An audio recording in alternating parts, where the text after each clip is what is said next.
Hi, everybody. Hello. It's Friday. We're here. We're back. And it's time to rank some 8-bit video games for the Nintendo Entertainment System. My name is Jeff Gerstmann. We are building this list that starts at Mega Man 2 currently and goes down 610 spots to Raid 2020. We've got a lot of games in between here. If you're just joining us, we're looking at every single NES game released in North America during the platform's original run. So no weird late model aftermarket releases or gray market or anything like that. Homebrew pressed onto a cartridge or what have you. That's what we do. We press cartridges. That's how that works. The original run. And if you want to suggest games for it, you're in luck because you can. Over at patreon.com/Jeff Gerstmann. Head over there and join us. If you join the advisory panel, you can suggest games for this very show. But at every tier of service, you get, ad-free podcast, a bonus podcast. I wrote up my initial thoughts on the ROG Xbox Ally X, which I got my hands on one of these yesterday and went through that. So I wrote about that. That's over there right now as well, if you want to read up on that. Yeah. With that, let's get to some video games. Let's get some video games here. First up on the list here, Tim wanted to see this game. I have been wanting to see this game for a little while. And I have never really, other than loading it up the other day to make sure it was, in fact, what I thought it was, I don't know that I've ever really spent any real time with this game. I remember this being like pretty late and remember thinking it was like a pretty ridiculous idea that this, as a sequel or whatever it was coming out in the first place. It felt like a desecration of a once beloved franchise that had fallen on hard times.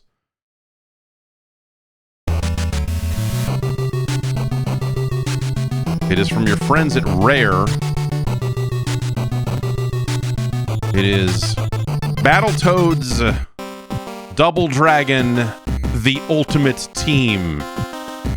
1993. These drums.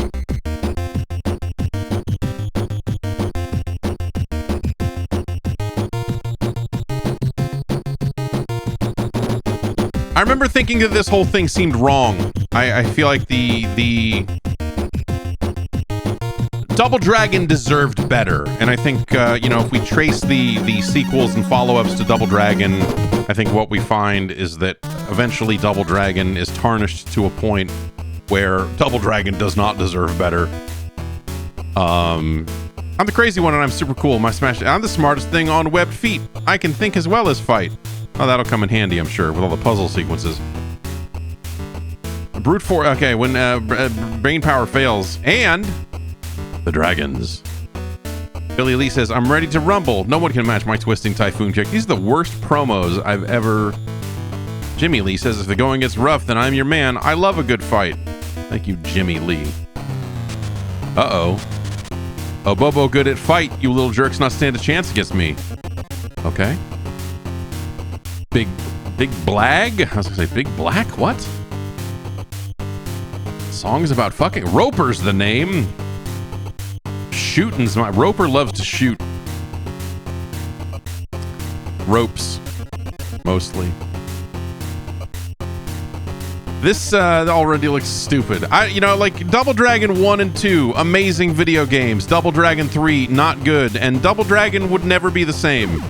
And so, I think at some point, like I said, Double Dragon had fallen enough, and this is part of that downfall, where they're just like, I don't know, man, put him with the fucking Battletoads, who cares? Looks like the Dark Queen's bruising for a rematch, Toad. See, as someone who was not a Battletoads fan, I don't know who the fuck any of these people are. The toads listen intently. Amazing scroll. Like this is a lot. This is way more. This is silly. Like the amount of story here is we can intercept the rat ship. The double dragons reduced to intercepting a rat ship.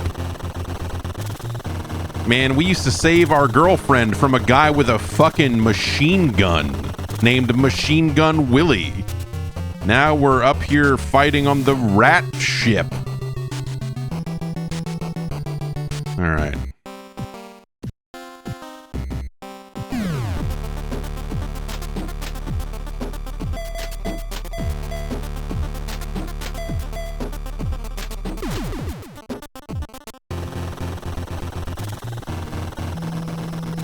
Tale of the rat ship. A Bobo not like intruders. I'm gonna beat you up.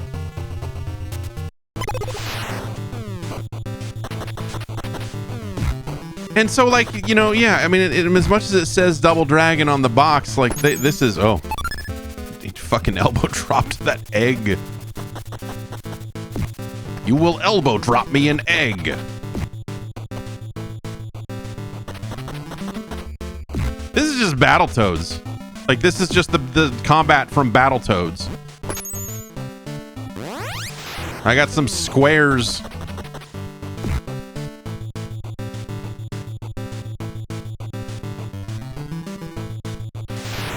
It's auto-scrolling, and that sucks too. Like, this is already off to a questionable start. Does it? And it doesn't even have cool pause music, which is like kind of the only good thing about Battletoads.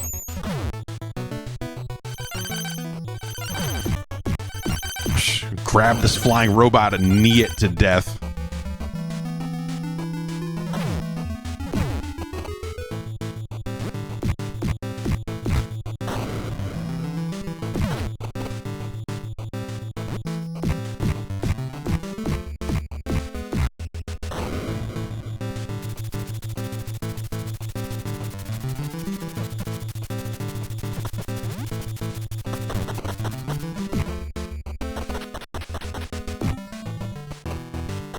But, like, you know, like, look, say what you will about Double Dragon, you know, like, but there's nuance to its combat. When Double Dragon is at its best, it's got moves, man. You're doing the reverse elbow, you're doing, you know, like, this just feels so dumb. And it's ultimately, like, kind of one of my problems with Battletoads originally as a concept, is that, like, it just is stupid.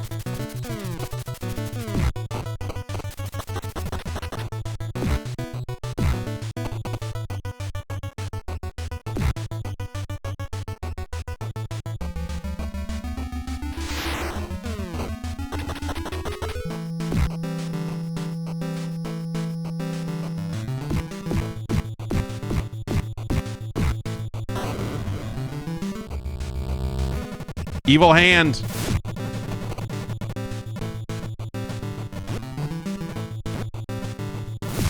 Evil hand.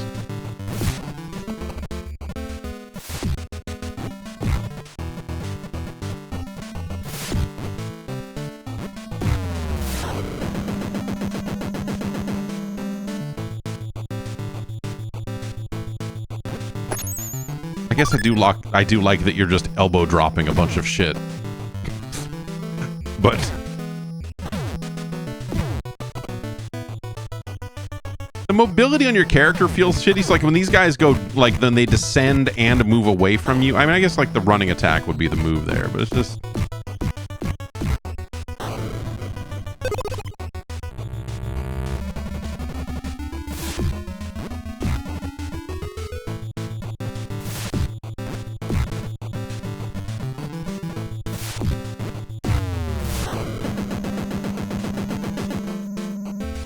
Great.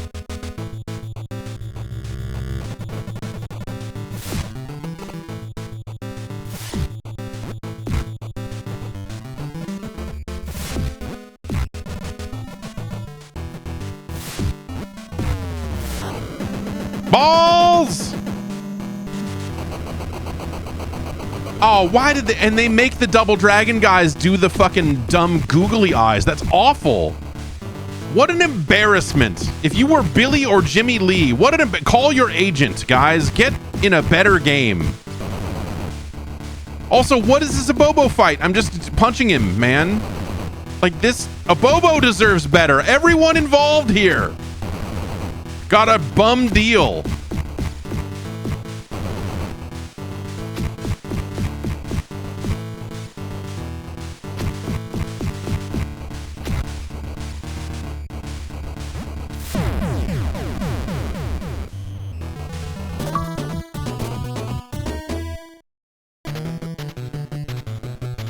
This is a really crummy brawler, a really trashy belt scroller.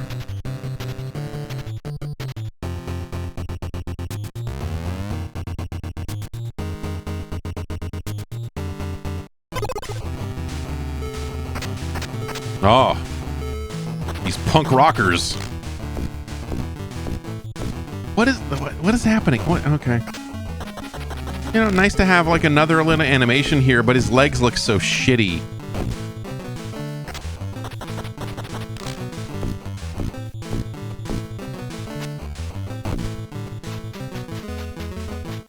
Wait, does he have a ponytail? What are we doing here? Is that a ponytail or is that just like a sheen on his back muscle? What do you think? What are your thoughts?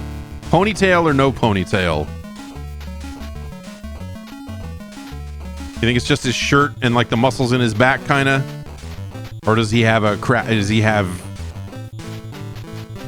hidden secret? Hopefully, yeah. Hopefully that's just like a highlight. I can't.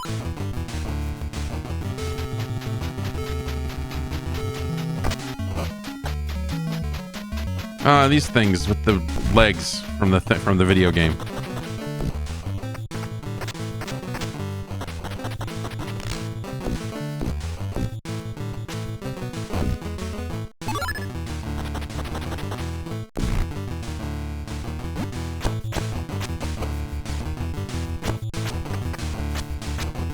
Little poke, like he juts out with it. You know, it's got flavor. Like they gave it some personality with that stuff. I guess. I guess, right? I mean, you gotta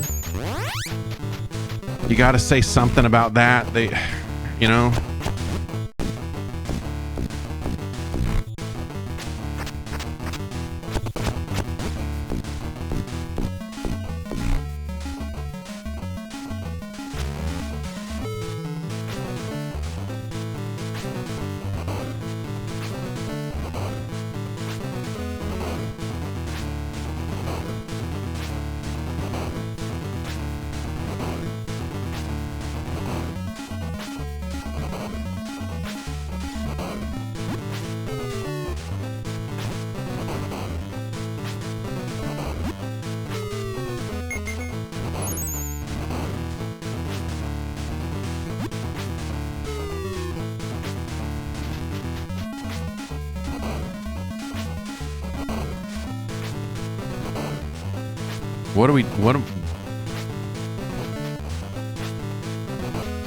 Can I climb up to the top of a building and then climb all the way back down again to make this boss despawn?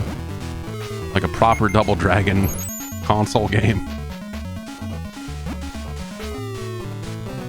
I like that, you throw the dynamite, like, you don't really, like, the dynamite just kind of lands in front of the door by default. Like, if I get close enough to bounce it off that wall, then it automatically goes through the door and hits him. That's stupid. This is stupid.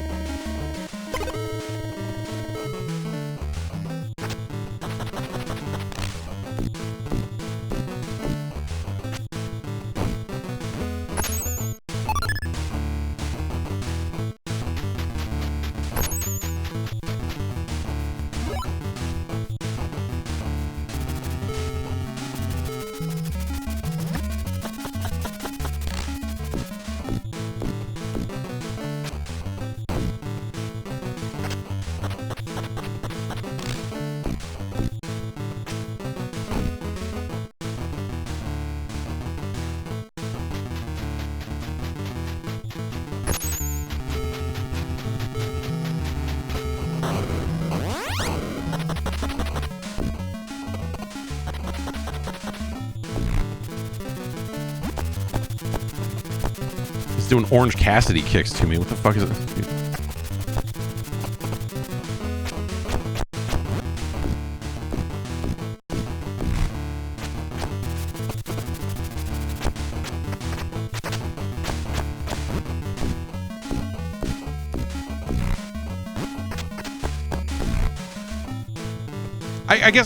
I guess I have to say I appreciate the variety of the animations. Like, it's got a dynamic sort of thing going on. I mean, for what it lacks in like control over those things, because it just sort of does what it does, I feel like I'm just here hitting buttons and shit's happening.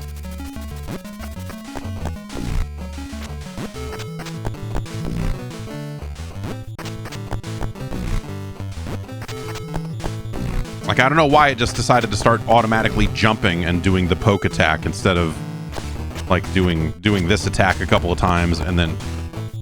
Yeah, these robots literally kick like Orange Cassidy. What the fuck's going on? It's great.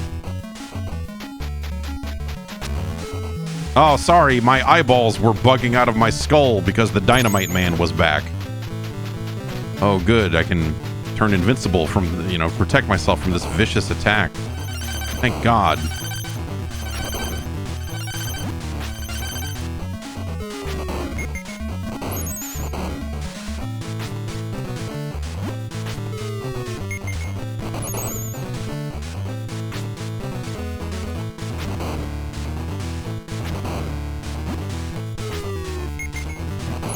Lucky bounce.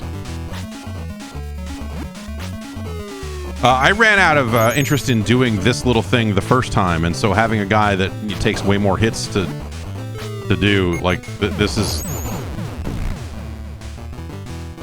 not good gaming.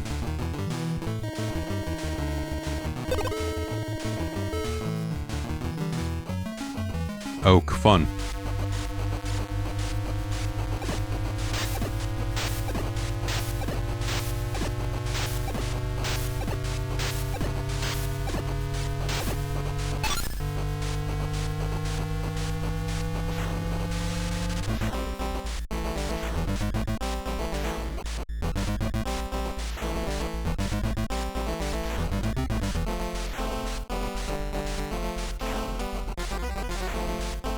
And you know, the way those posts, those little pillars there scroll past the screen, like the way that they've kind of done their scrolling, it is kind of nice.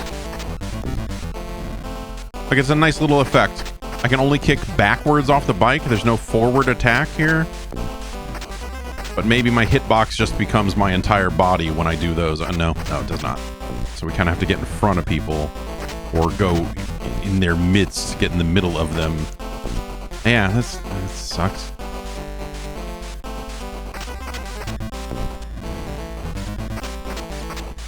It's weird because it makes it the guys approaching you from in front of you are easy to beat because you can get halfway through them and start attacking, whereas it feels like the guys that come from behind are gonna get you.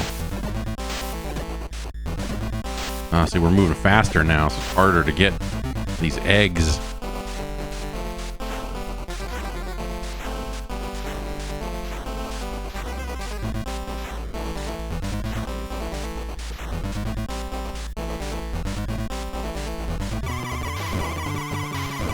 I cannot, it is hard for me to convey to you just how much I hate that they gave the Double Dragon guys googly Battletoads eyes. It's like, it's such a slap in the face to what was at a time. And I know it's difficult to believe with the muck that the franchise has been dragged through over the decades. At a time when Double Dragon was one of the coolest fucking things going.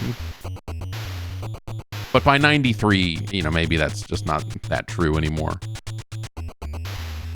And obviously, like, Double Dragon went on to have a lot of bad games and cartoons and movies and all this other trash. But Double Dragon 1 and Double Dragon 2 are impeccable. Like, those are amazing video games. The NES versions, you know, don't really capture quite what makes those games so important.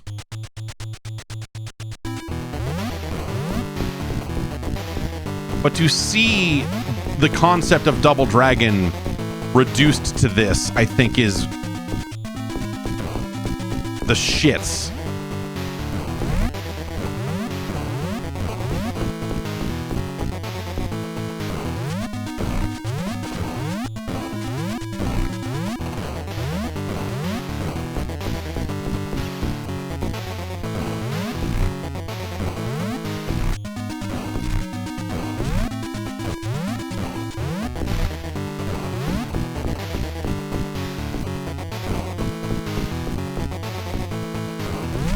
The only thing stopping that from being like an infinite is that because I keep kind of moving forward on punch, I eventually get out of range of hitting him the right way.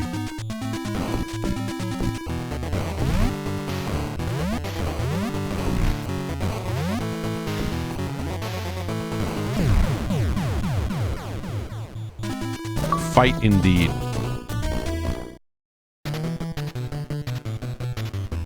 I like that, like, none of the characters talk themselves. They leave it to this bird? Ropes and Roper. Use my butt as target practice? What kind of... Wait, hang on.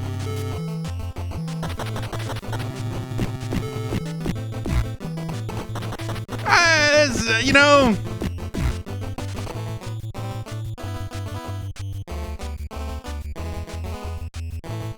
Oh, I can crouch in this level. There's no since there's no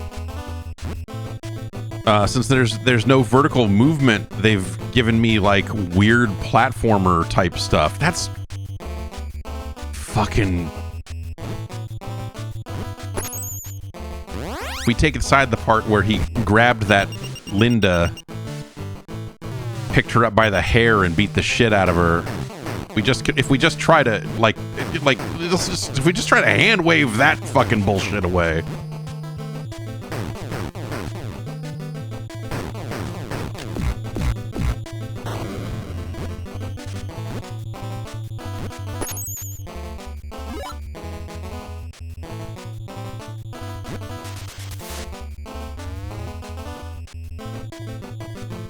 You know, the Battletoads thing from Battletoads.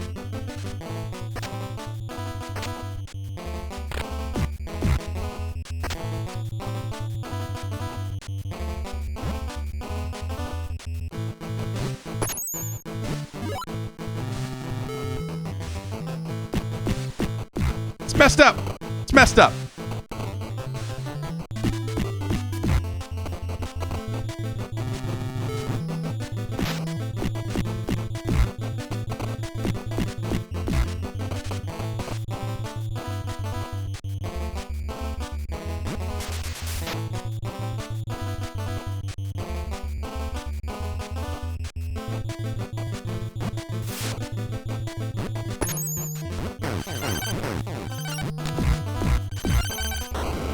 Okay.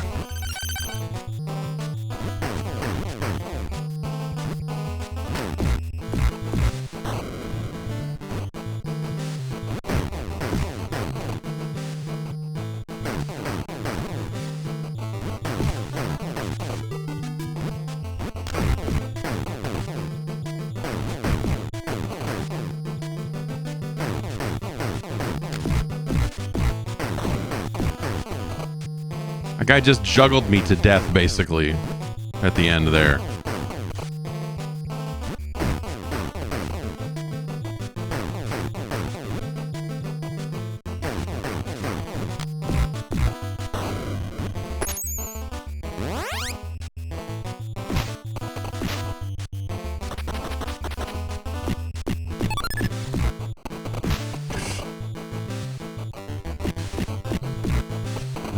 They are coming at him with whips.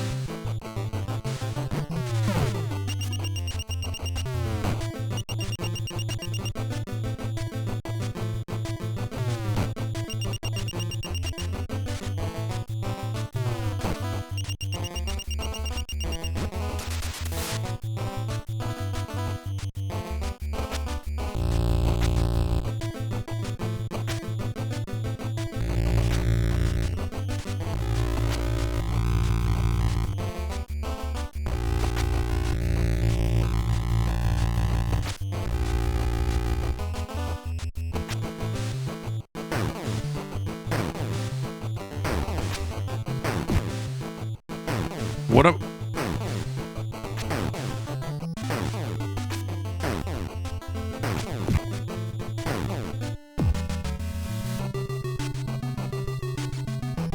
I don't know what I was supposed to do there. I couldn't kick far enough off the wall to... Oh, fuck this.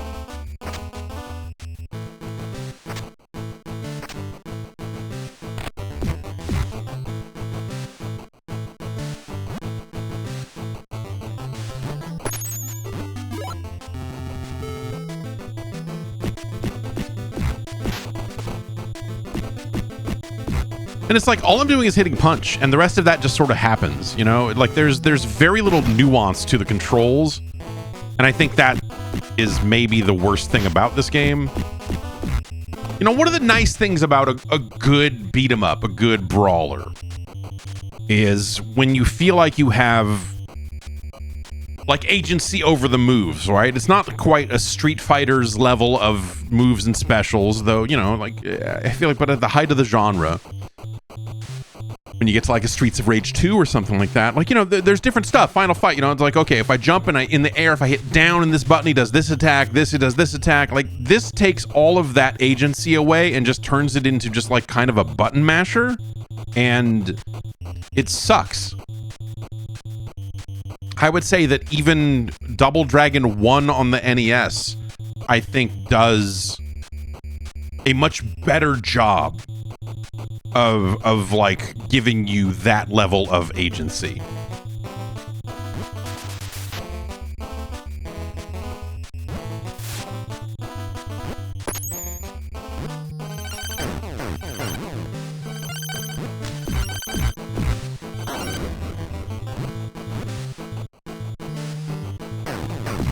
Oh, it doesn't his bullets go through the floors and walls. Okay, great. That's good to know.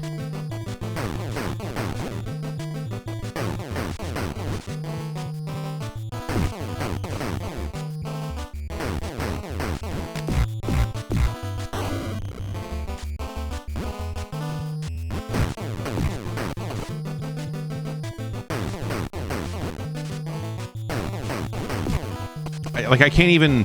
The nuance on the jump is so poor that it's like I can't even get out of the way of this fucking bullshit the way that you...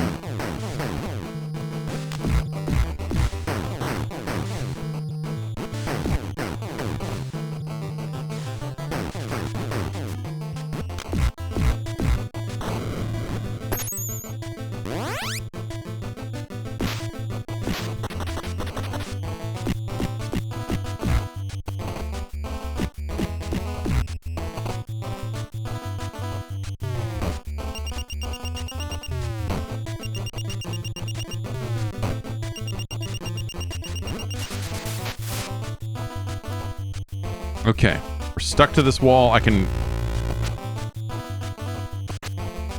Like, clearly I'm supposed to be able to, like, do this in such a way that I'm getting some distance away from the wall and able to...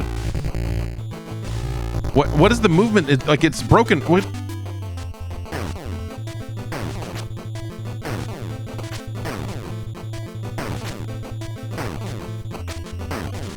Like, they made this one different than the last one. So this one I'm like stuck to this wall, like repelling, instead of having like free movement like I did last time.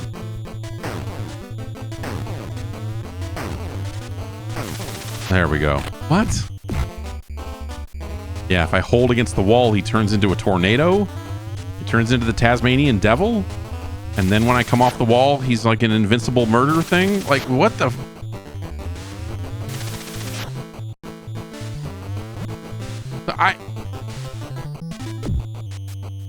This game sucks, man.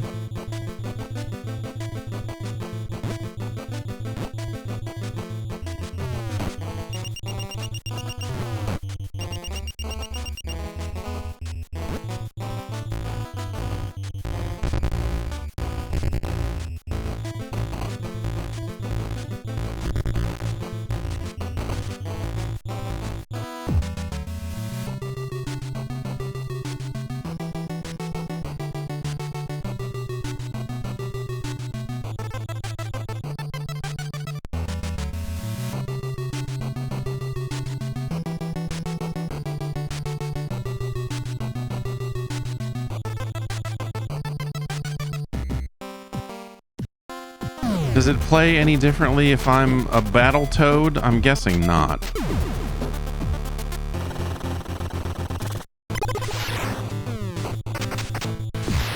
Yeah, I mean...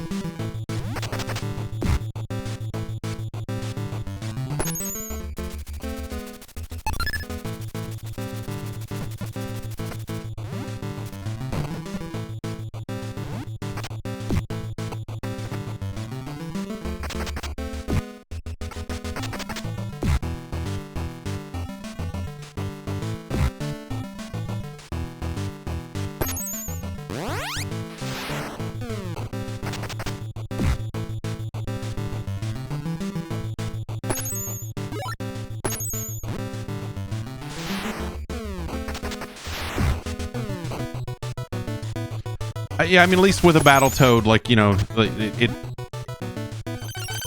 the ridiculous animations and stuff, like, I think fits the concept of the Battletoads better, whereas the Double Dragon guys have just never been about this life.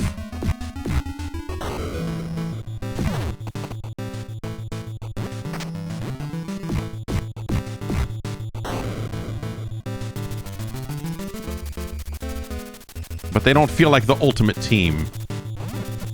It feels like they were making like Battletoads 2 or whatever, and then said, what if, like, hey, turns out we have the rights to Double Dragon now? What if we did this? You know, like...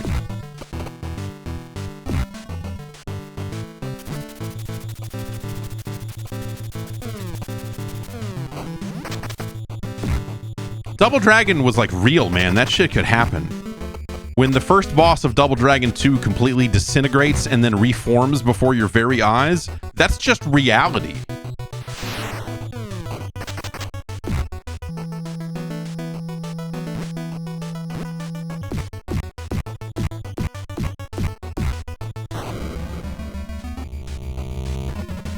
If you haven't beat up some kind of bondage weirdo and had him disintegrate in front of you, have you lived? I mean, are you even alive?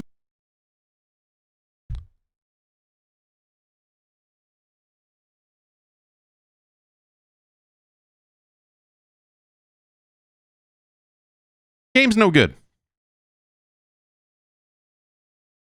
There are things about it, you know, like, you know, obviously it's 1993 and everyone has learned a thing or two about making games for the NES, and so there's like little bits and pieces about the scrolling and stuff like that I think like looks decent. But in terms of actually playing this thing, it's just it's a blank goddamn piece of paper, man.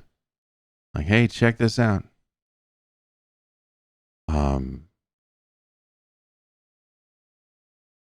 That said, it's better than Double Dragon 3, which is active on any platform. I mean, I would lump the arcade Double Dragon 3 into this as well, because that game is dog shit. Dog shit. In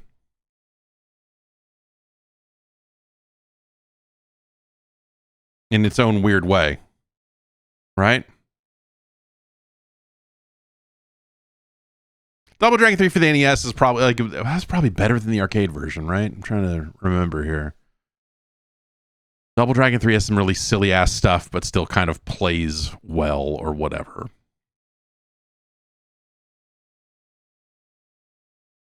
So maybe it's not. Maybe this is not better than Double Dragon 3. But it's really, it's so...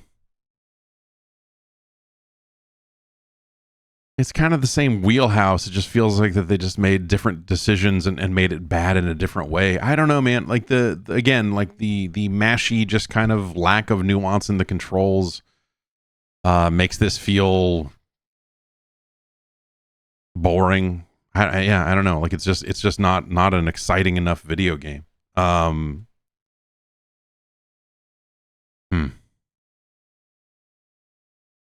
Yeah, Double Dragon 3 is a better game. I think it maintains a little bit more variety and ends up just kind of coming across a little better.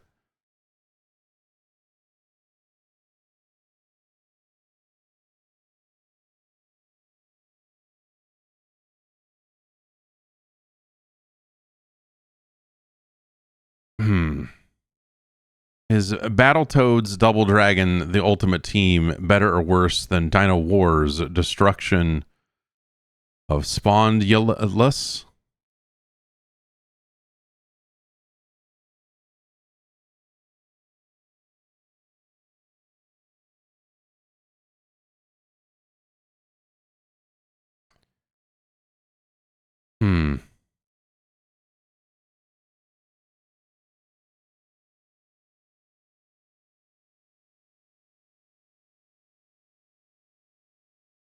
Let's extend that down a little bit and think about it here and see how we go. It's better than Toxic Crusaders.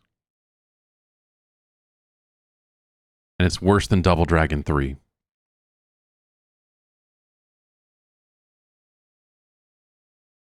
It's better than James Bond Jr.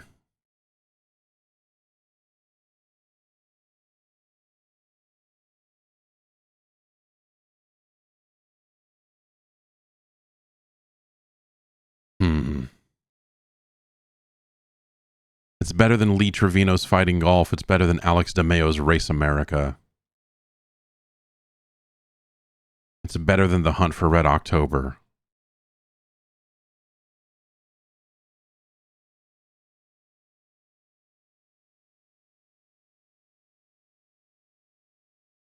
It's better than Darkwing Duck.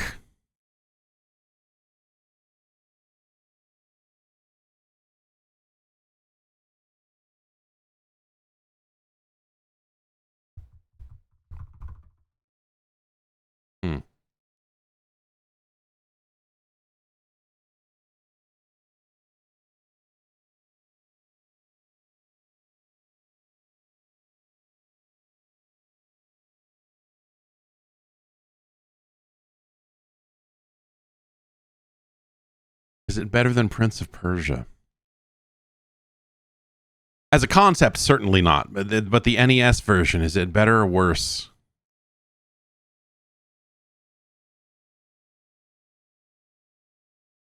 It's worse than Prince of Persia. It's certainly worse than Melion's Secret Castle. It's our new 250.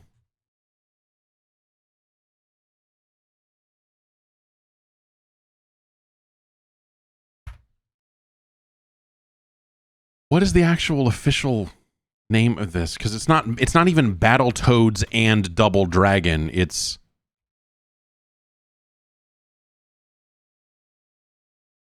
like Battletoads hyphen. It's Battletoads / Double Dragon. Oh no, I guess okay.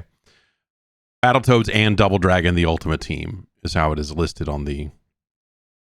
For whatever reason, like it often just gets referred to as Battletoads / Double Dragon, as if it were Battletoads and Double Dragon / fiction, which I think would be infinitely more entertaining than this game.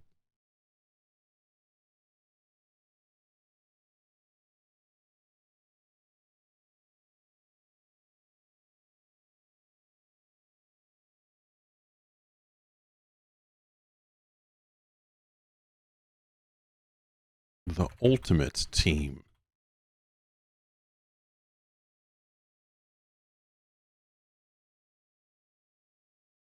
I think you had to say something positive about Battletoads and Double Dragon, just from a scientific perspective, really.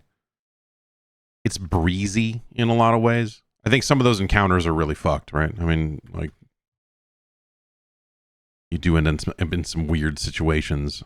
Where you're just like, oh, the way these guns are shooting at me and the height of my jump combined end up being like a funky thing. And that part of it feels bad. And while, me on a personal level, I think it is an affront because of the way they have treated poor Abobo here. When we let the science speak, it filters out some of that for sure. This is definitely a case where I think this game fucking sucks, but the science says otherwise.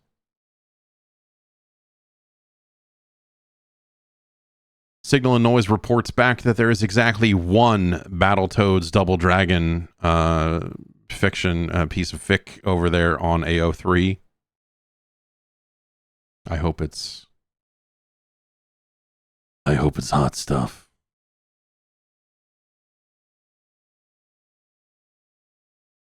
How many fictions do you think there are? How many things have people written where they are having intimate relations with a Bobo? I'm going to say not enough. I'm going to say probably not enough. Davis wanted to see the next game. This is left over from last week.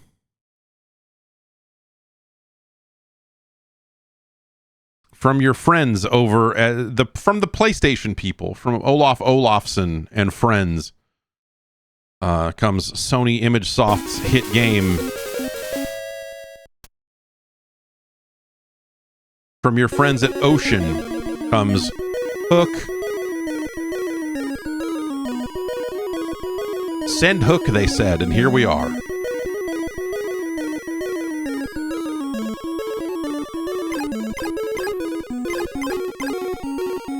You can just tell Ocean made it, like, by the way it sounds, by the... I like that this also turns off the music, even though it says sound effects. That's good.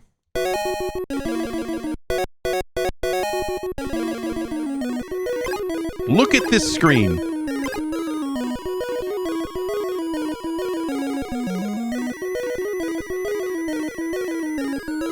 Look at...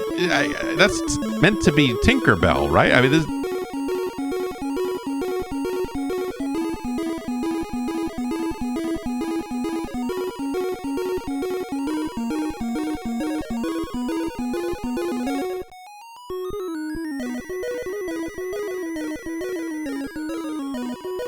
Is it right? Because it's Peter Pan and Tinkerbell is with Peter Pan, right? That's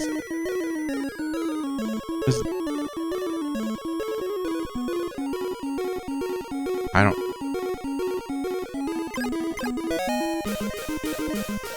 Yeah, okay.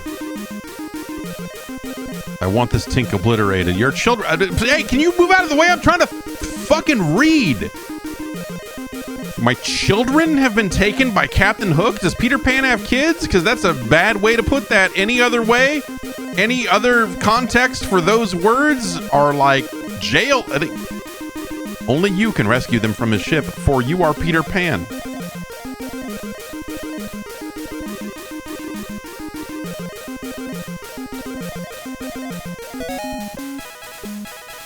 Hi.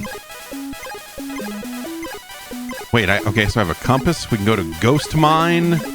What is this screen, dude? Like, I just have a compass and I can pick Ghost Mine or I can pick Pirate Forest. It was defaulting over in this direction, so let's go here, I guess. Take care.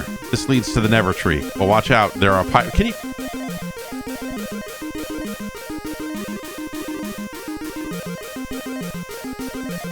What in the fuck?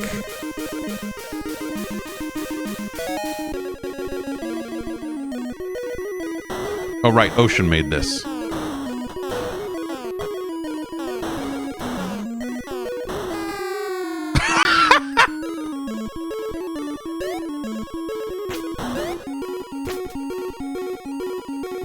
Why is that his ass in the air when we do that? No, okay, because this is two hands. Those is that what his knees or something? What is this weird scorpion stance he takes on crouch?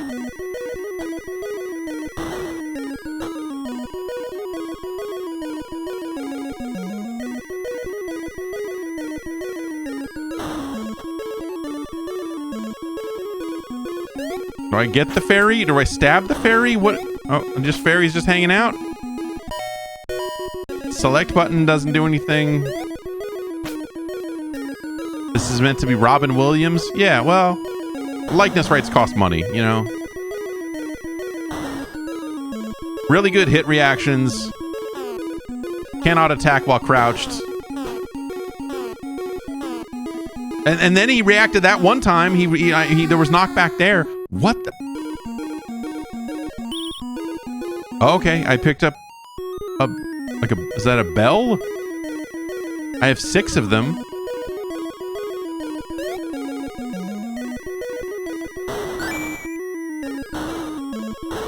We got a thimble. I'm gonna go play Monopoly later.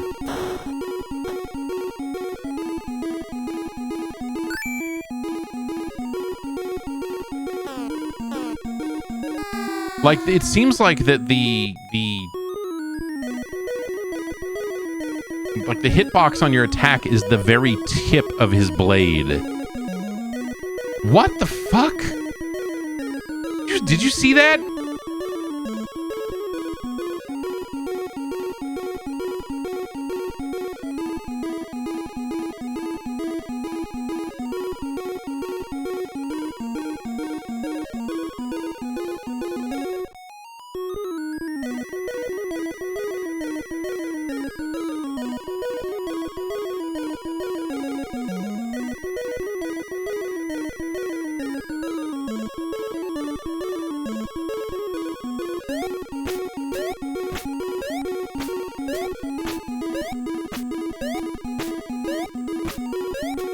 He's just having fun.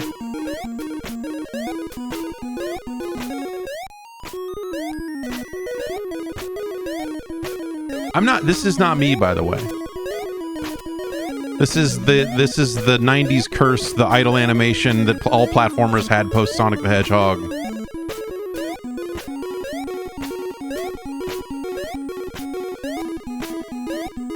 What does this man do? Die, you hippie!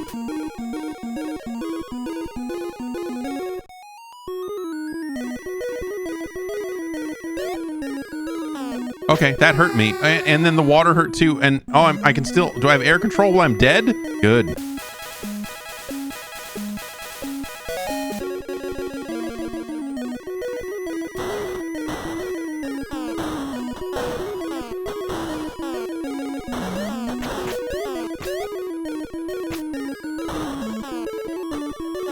You can't... This isn't hitting him. Because I'm sticking it inside of him. He needs to be walking into it because the range is so... What am I playing? All right, we need to master combat here before we go anywhere.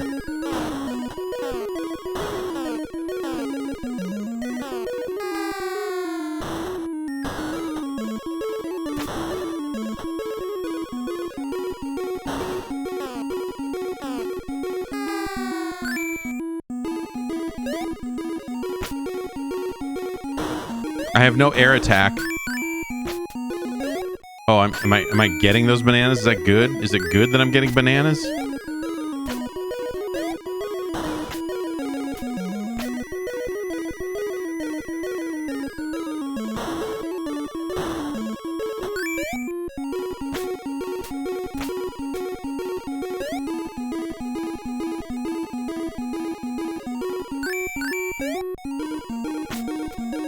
If I catch it at the end here, do I get... Yeah. So you can use the banana to jump longer. He's too close. He's got me pinned against the wall, and none of my attacks hit him because the range is specific. You're just dead. If you get pinned against a wall, you're dead because you're too close. This is the worst. This is...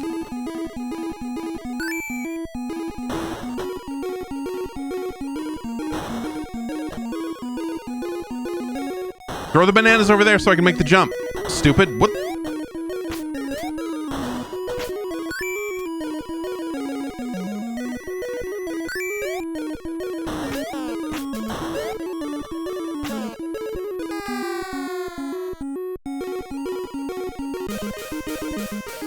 Oh no. The pirates have taken you to Hook's ship, and now you are forced to walk the plank.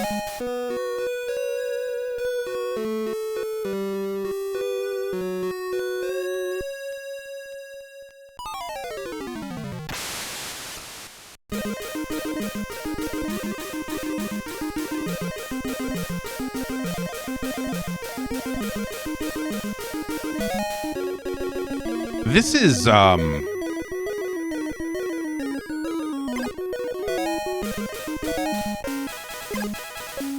let's try Ghost Mine. Careful, Pan. This mine is haunted. Use the metal detector to find hidden gold by collecting food By collecting food, thud butt has explosive results.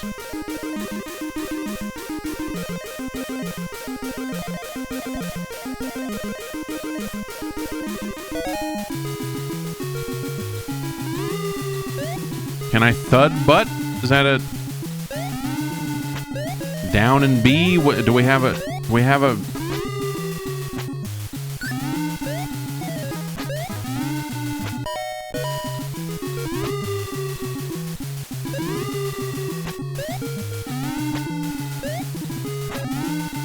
By collecting food, thud butt has explosive results. That sounds like it's an upgrade to like a butt stomp attack, but I don't.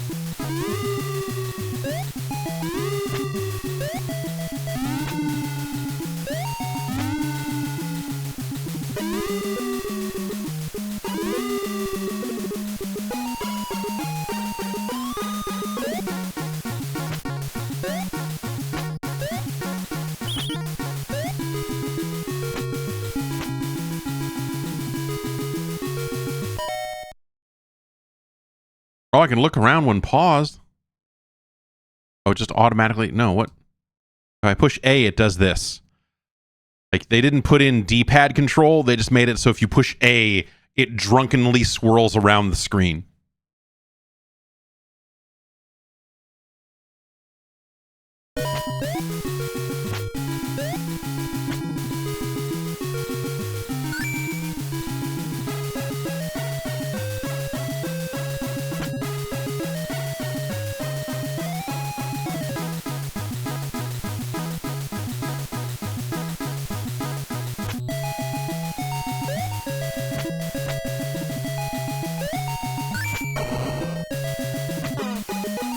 What's all this then?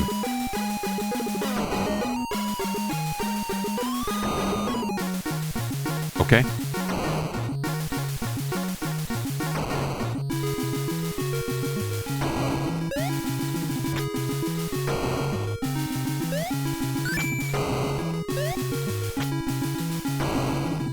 Like, clearly I've got some kind of inventory of items here. Like, I've got these thimbles and cupcakes? I don't know. Is that...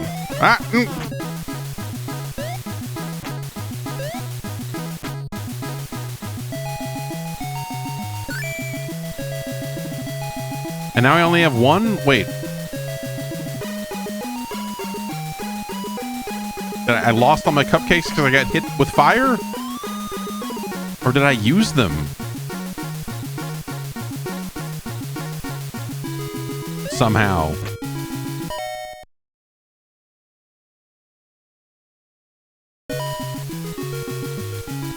No, that didn't do it.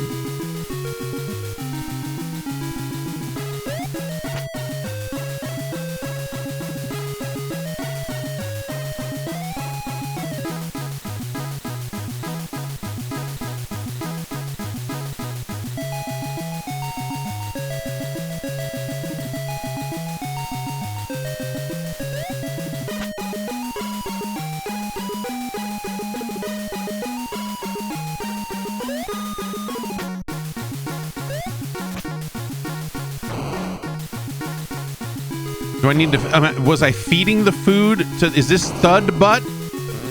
Yeah. So I gave food to Thud Butt to make the Thud Butt explosive, and they Thud Butt busted down the wall.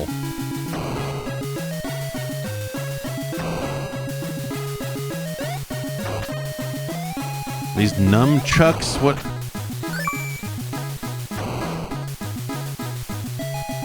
Oh, it's the metal detector? Is this the metal detector that I can use to find hidden gold?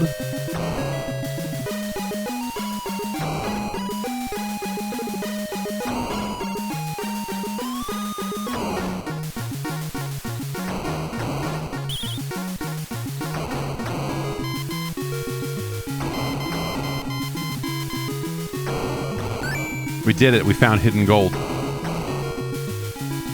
Isn't that awesome? How do I stab? Can I just not stab anymore? What? I hit up and B and then Tinkerbell went out to do something. What? All right.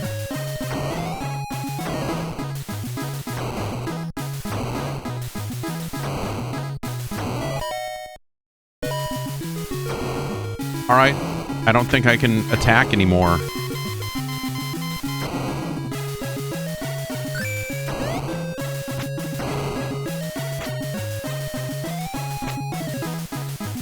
Do the magical stars on the wall here imply that if I send a Tinkerbell that something happens here? No? Okay, just no. Just no.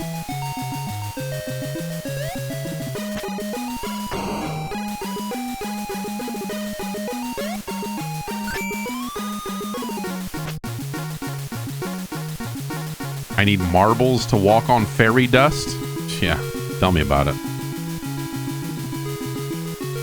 Do I have any of those? Let's sit here and stare at this. Okay, we seem to have 0.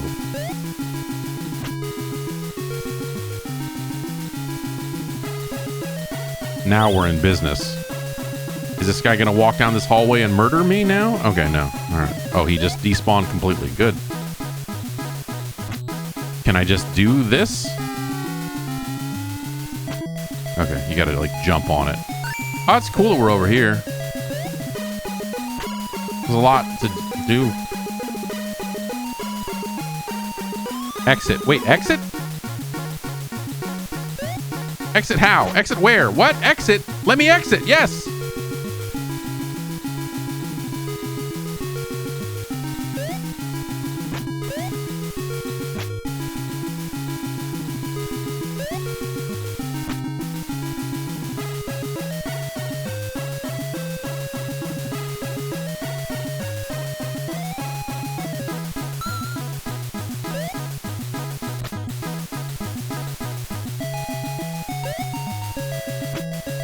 Or is it just telling me to exit because I found the whatever I needed to find, right? Is that...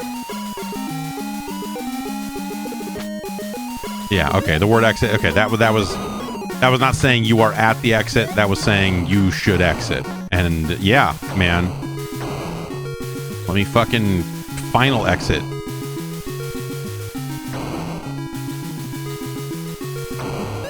Then we go back the way we came here.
This guy's back. Okay.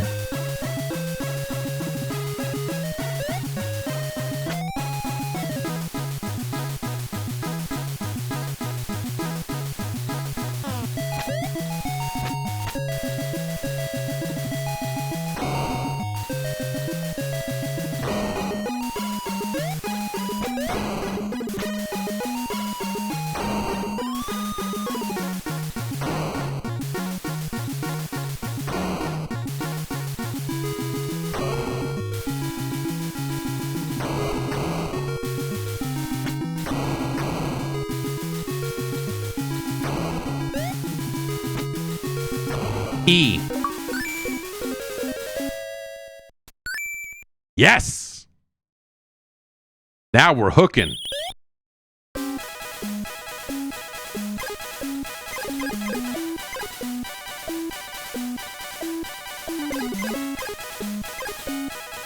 Let's try the sunken city. Listen, Pan, I do not like getting my wings wet, so you are on your own here. Collect pearls and Rufio's alarm clock, but do not run out of air.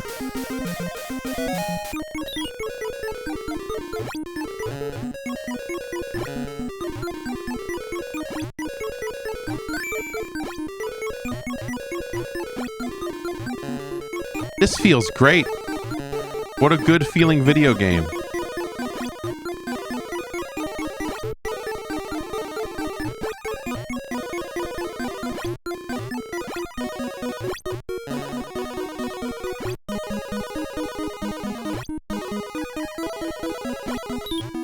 Oh, probably, yeah, maybe don't get the anvil, I guess, maybe. You fucking...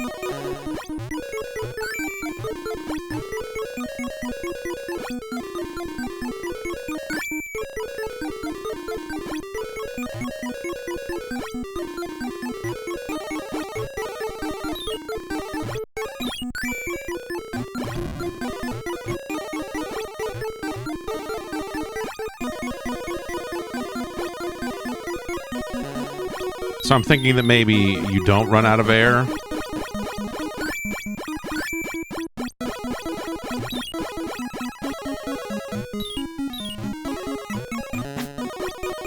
That should kill that guy.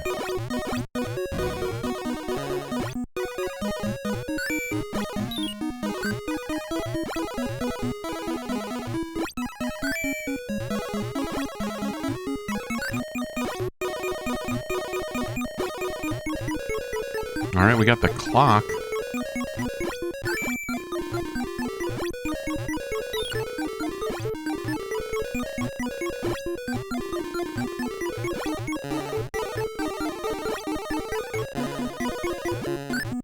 You know, this game's, this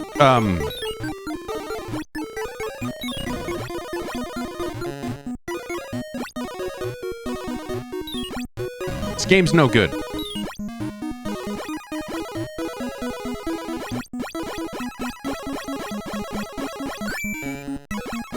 The lack of hit reactions or sound effects, and like in a lot of this game, is really filthy. Oh, did I actually die? What? Okay.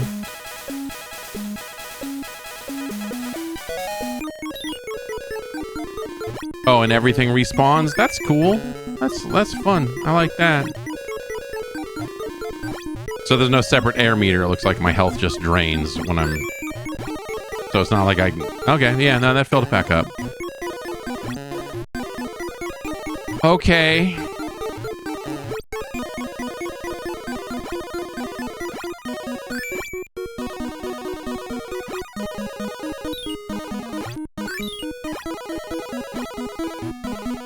These are not bubbles I can breathe.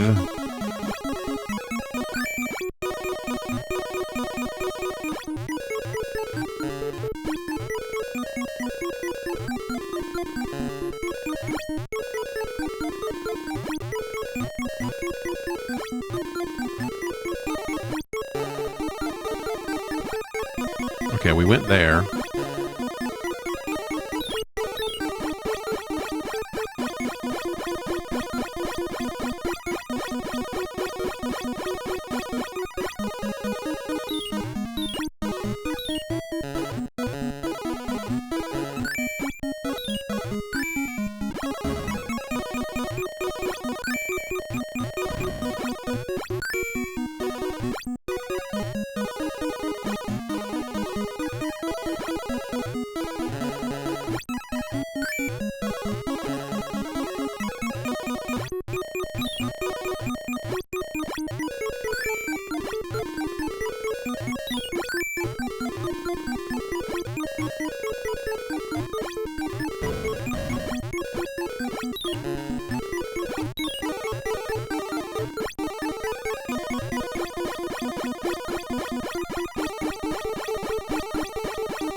And there's like current occasionally pushing me in directions,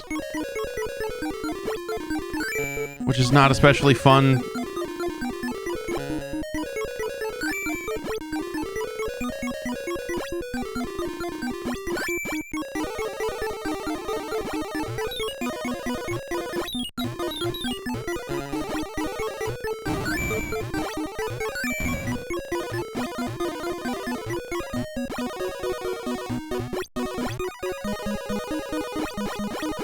Exit, it says.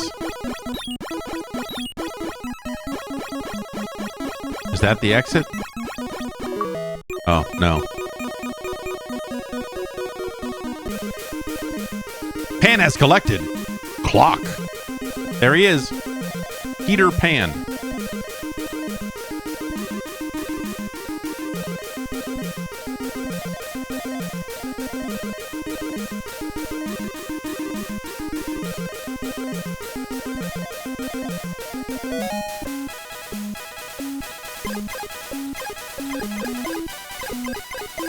Okay, so the only way, this is like a really bad overworld map, and this compass thing I think is really shitty. Draw some pathways between these levels on the map here. Make it stand out more. Like the color palette, everything about this screen is...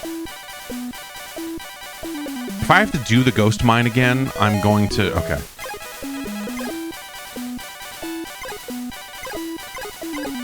We got the Sunken City. We've got the Lagoon. Now let's try the Lagoon.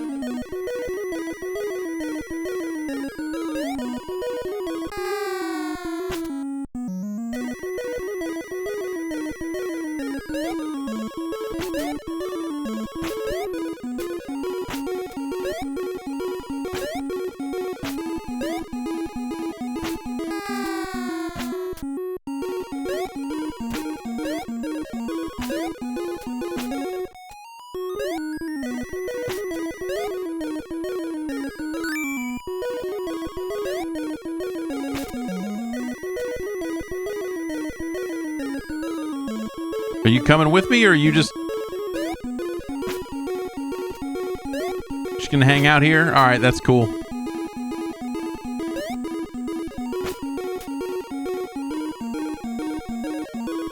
This fucking guy.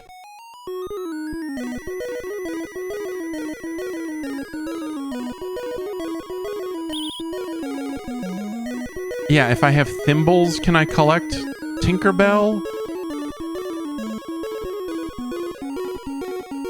That's a sentence.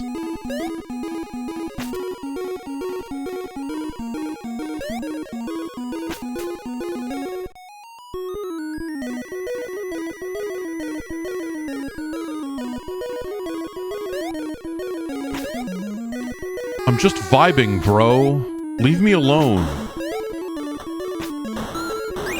Yeah. Tinkerbell. Kill that man.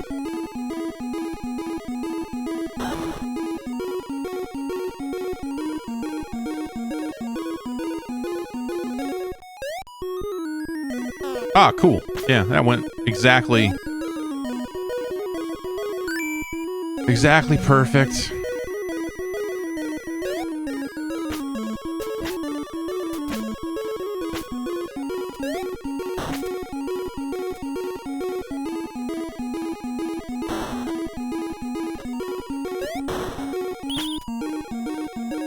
Another one of you fuckers. Die. What? This game is finding like brand new ways to disappoint at every turn.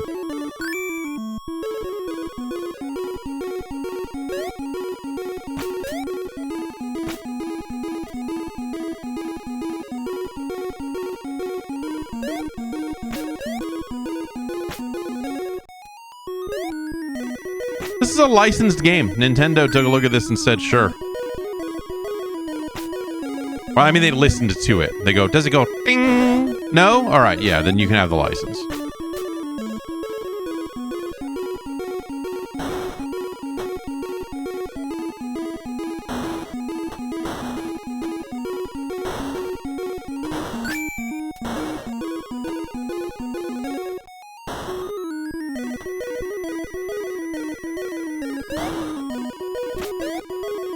Do I have any marbles? No?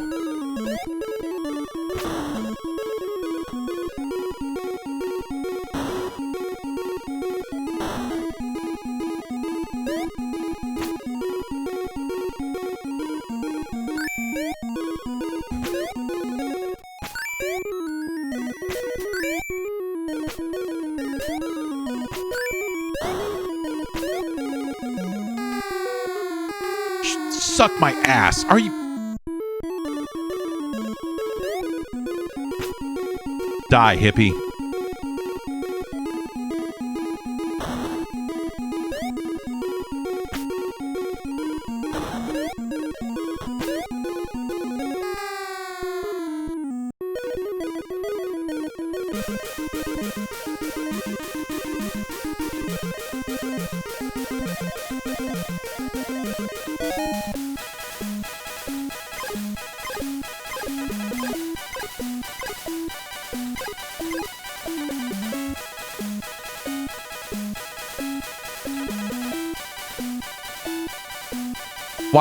Why is there an underwater level if you can't step in the water? Well, that water was clean.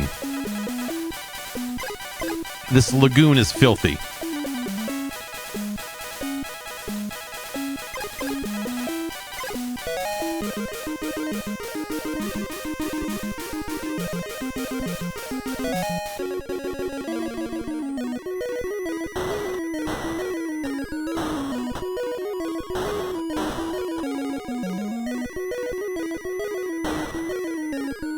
I mean, now that we know what all these items do, we're having a great time.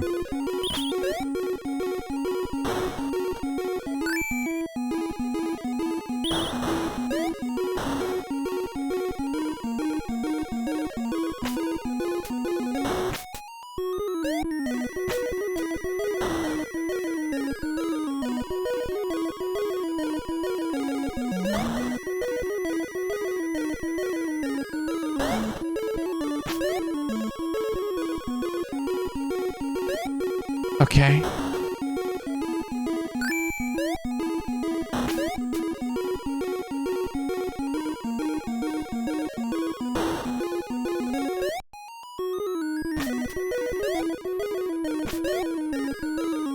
There's something weird when those logs or whatever those platforms are there over the water, when you land on them, all your momentum completely stops.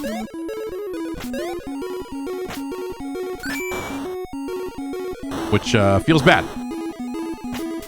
It's yet another way in which this game feels bad.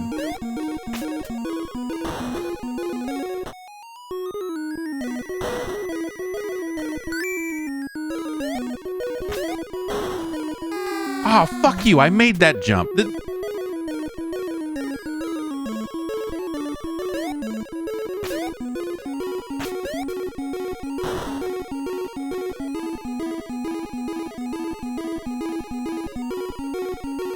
Just die.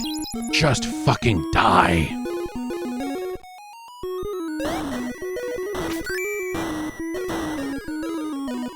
Just dumping. Guys going nuts.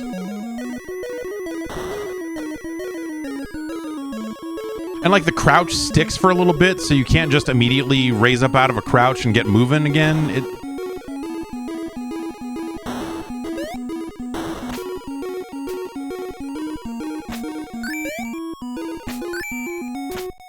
Alright, we did get some things to do there.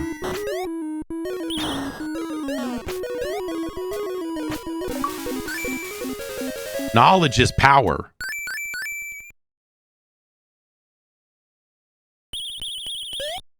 And now you have the power to know that you don't ever need to play this game again.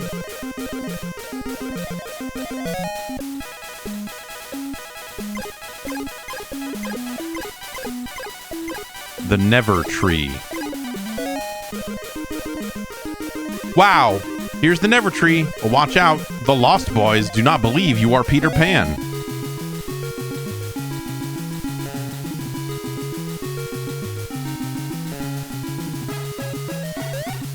And shoot some hoops.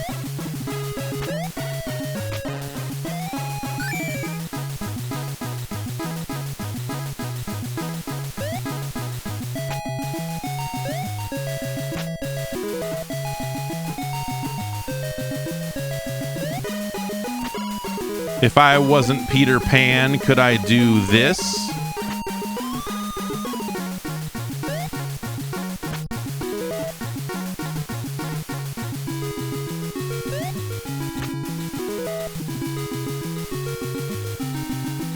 Hey, we detected you maybe accidentally having a good time with our game, shooting hoops.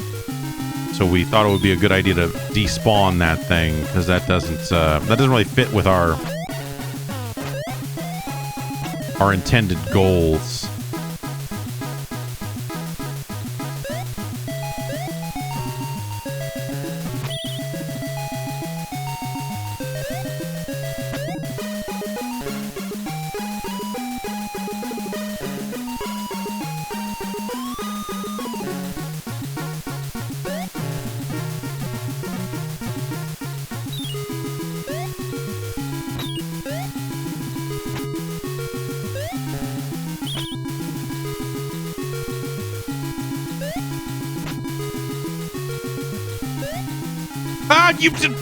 Okay. There's another basketball hoop down there.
All right. I don't know, man. Ah, you suck shit. Fucking die. Die. Everyone die.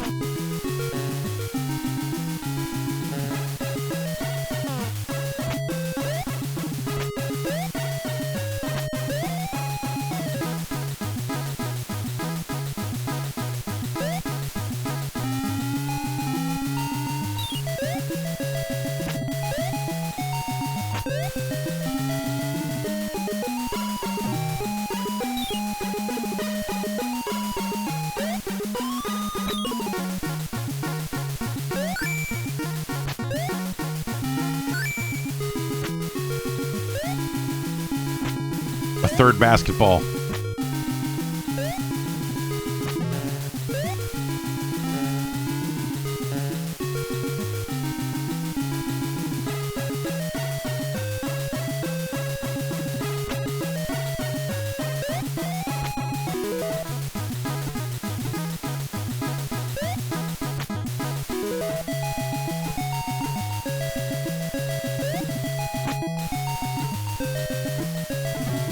No! What? No! No! No!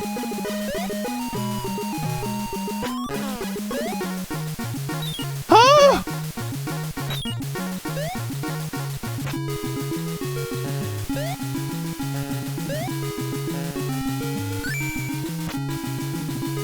And now it's not here anymore. Did it go back to over here? What?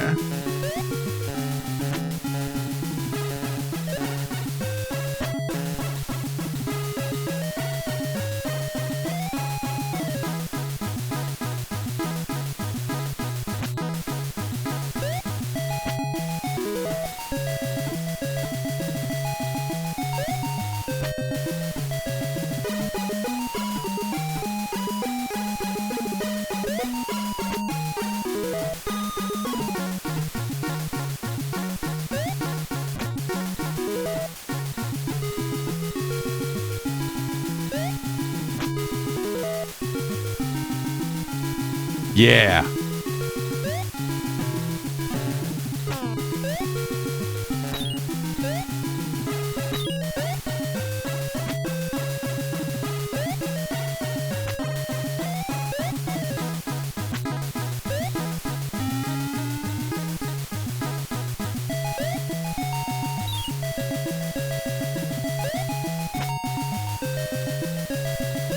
No, come back. Fine, whatever. The bugs are back.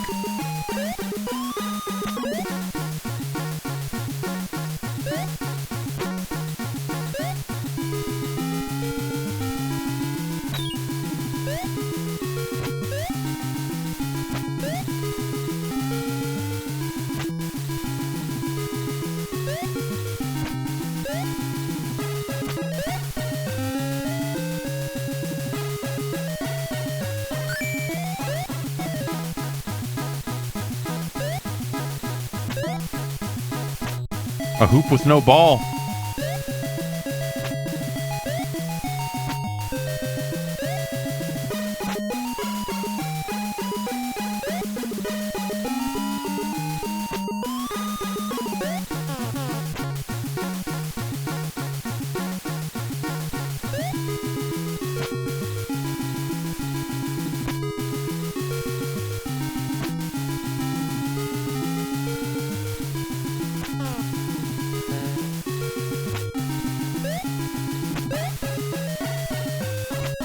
Ah.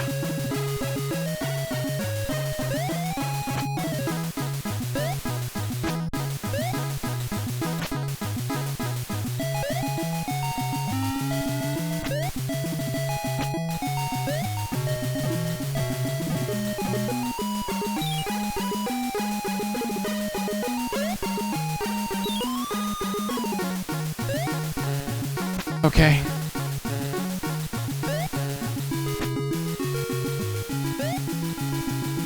I hate this game. It is.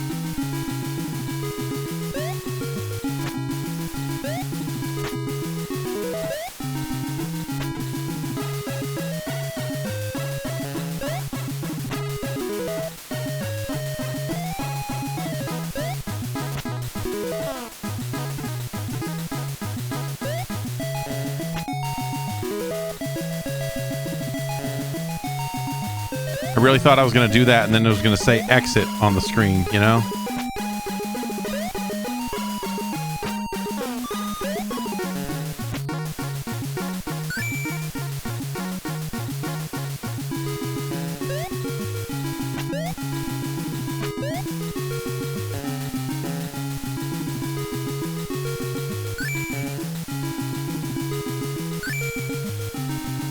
Oh, gosh.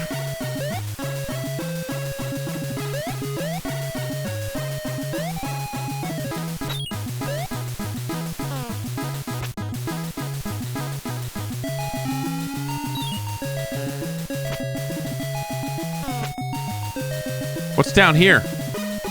Let's find out.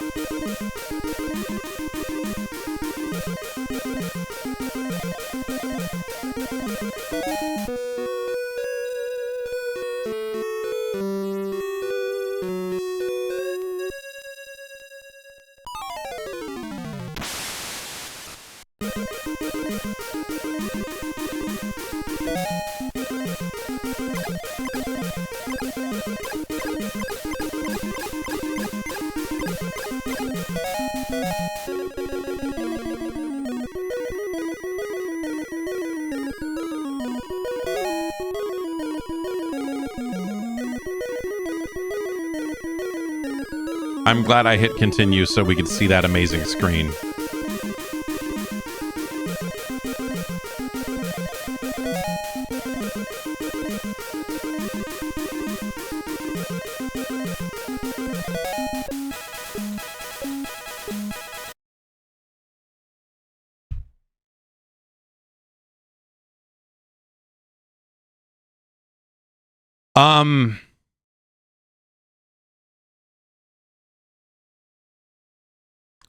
That is one of the worst games I have played on the Nintendo Entertainment System.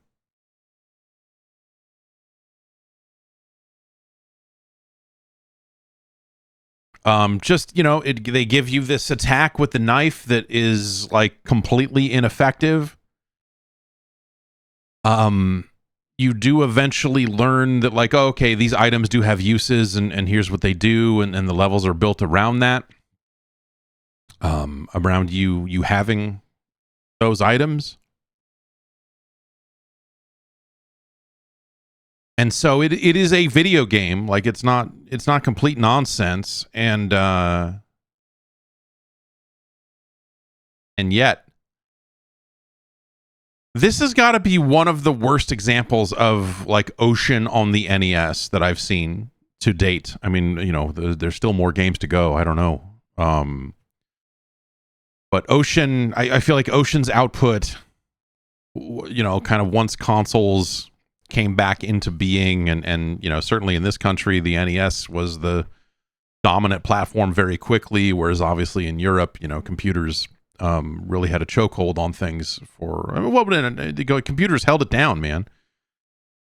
Computers were getting it done.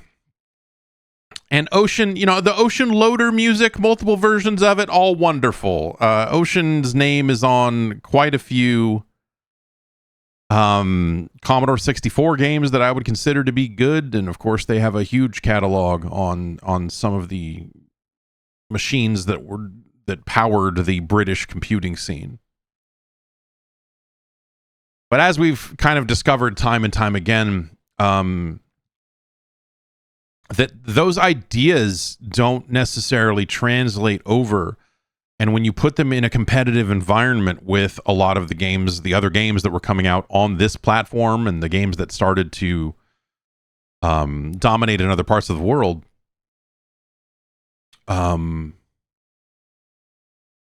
this thing's a disaster of a video game.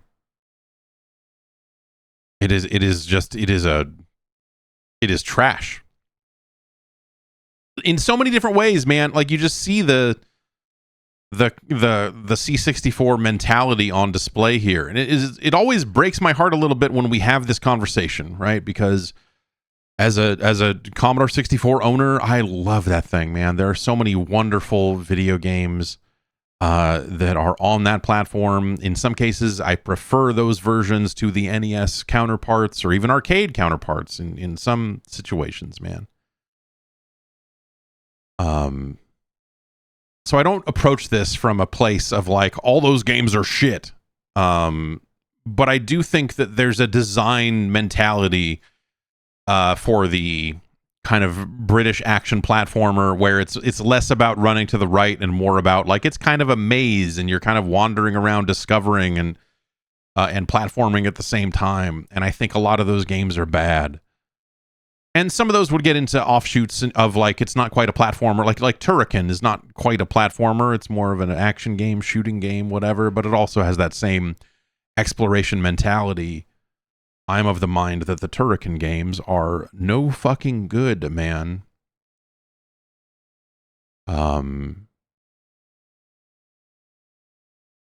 This game is every bit the atrocity that you think it would be from, you know, the time of release, Ocean's name on the box, it being an NES game, and then you fire it up and you see just how ineffective the main attack is. And, you know, there's probably some lore thing of like, oh, well, Peter Pan doesn't exactly run around stabbing fools, so it's really meant to, but like, it doesn't work right. Like the hitbox on your attack is like completely fucked. And so it really is a game about you avoiding enemies wherever you can. And so that creates situations where you're waiting for them to walk out of the way so that you can jump up here and do this and get around them. And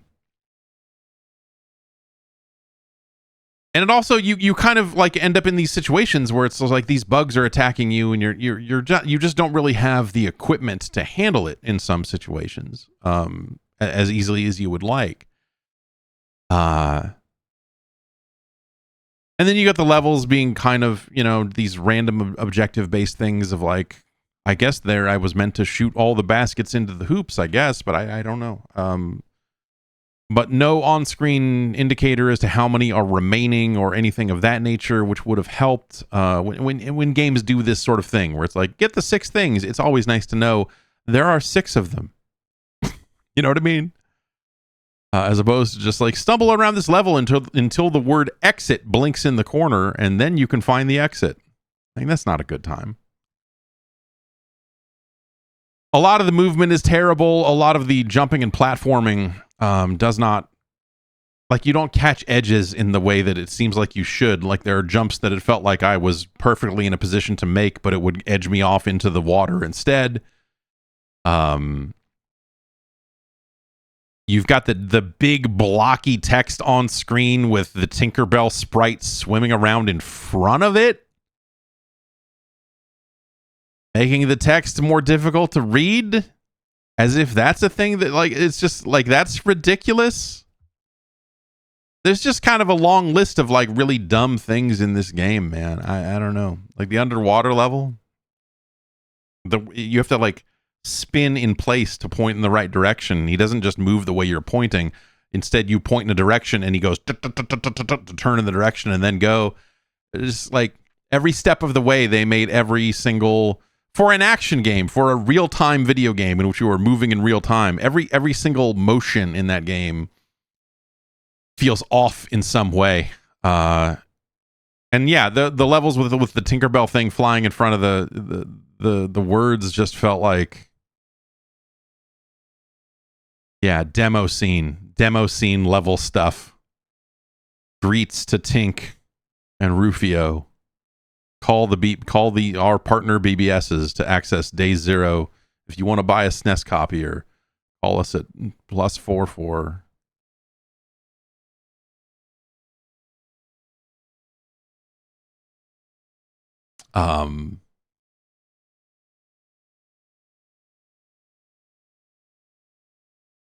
This is a miserable video game. Like even the overworld screen is just like, this sucks. This is like you're putting X's on the map and I can move the compass in these vague directions, but like the compass lines don't even always line up all the time. So it's just like, as you try to navigate from one area to the other, I mean, I guess eventually you're just going to do them all, right?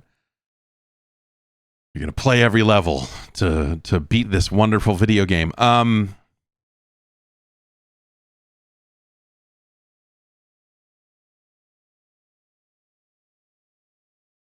It's no Cowboy Kid.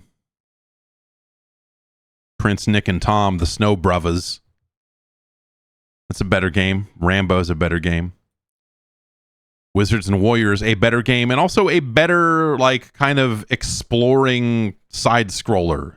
Like if we're talking about, games that are, in this British style, like Wizards and Warriors is a better example of that by a long shot. California Games is better. Spy Hunter's better. Jaws is a better game.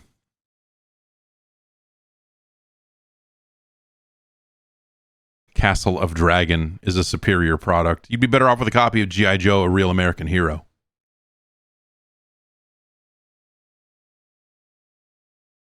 Linus Spacehead's Cosmic Crusade, a better game. Indiana Jones and the Last Crusade, a better game. Hudson's Adventure Island is certainly better.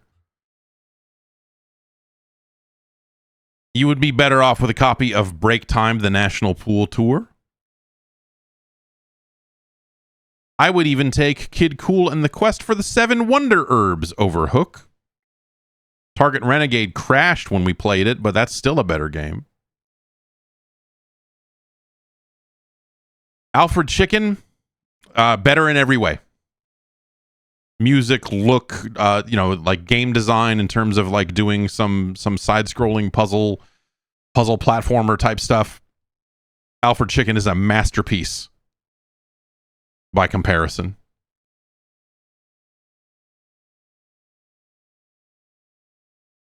You'd be better off with a copy of Digger T. Rock, The Legend of the Lost City.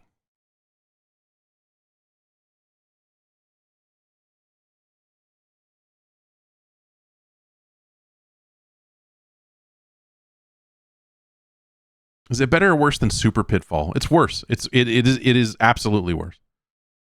Super Pitfall, a glitchy, weird mess, but I think the scope of that game, and I would rather jump and move in that game. At least when you attack, it sort of does things.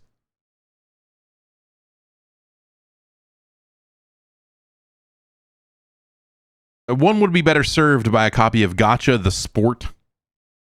Power Punch 2 was certainly a better thing. Skull and Crossbones, significantly better. King Neptune's Adventure, awesome by comparison. Hell, I would even take a copy of Fox's Peter Pan and the Pirates, The Revenge of Captain Hook over Hook.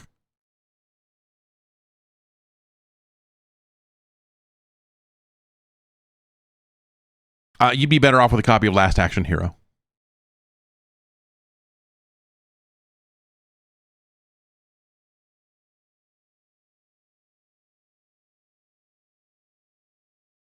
Wayne's World is a better game.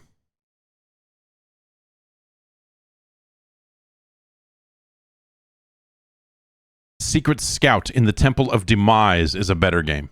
Metal Mech Man and Machine, certainly a better game.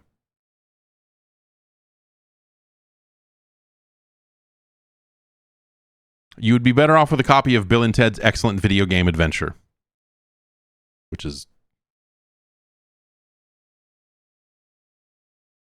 truly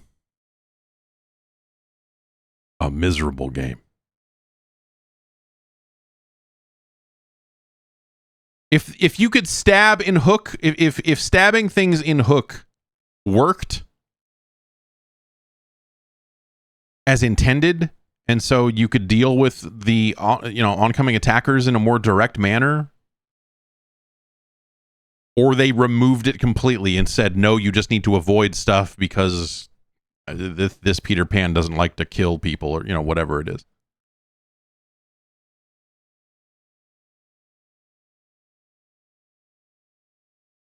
It is better than Heroes of the Lance, though. And it's better than Challenge of the Dragon. It's our new number 605.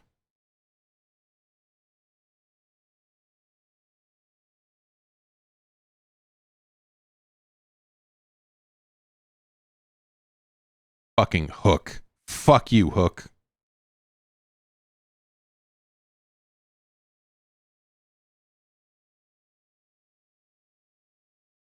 And there you have it. Hook. Ugh.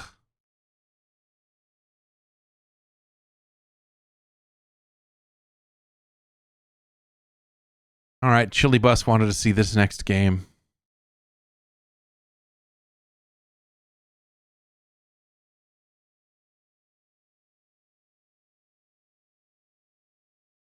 It's from your friends at Acclaim.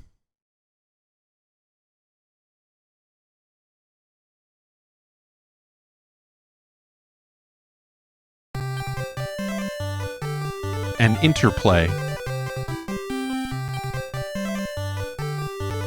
Swords and Serpents. They got them both. What goes in the same thing?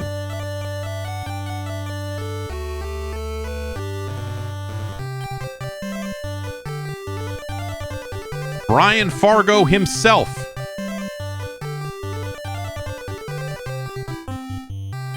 Along with Bruce Schlickburned. Yeah.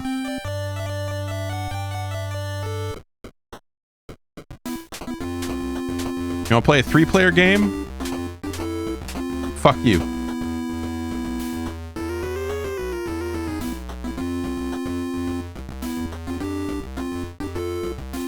We've got Iago, Mask, Ajax, and Aaron.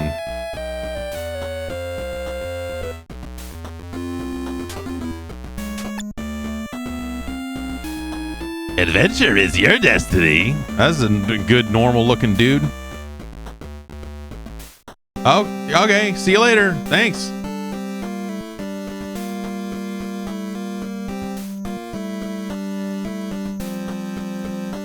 He has Heal and Flash Fire. His Mask no Flash Funk. Only a magician may know spells.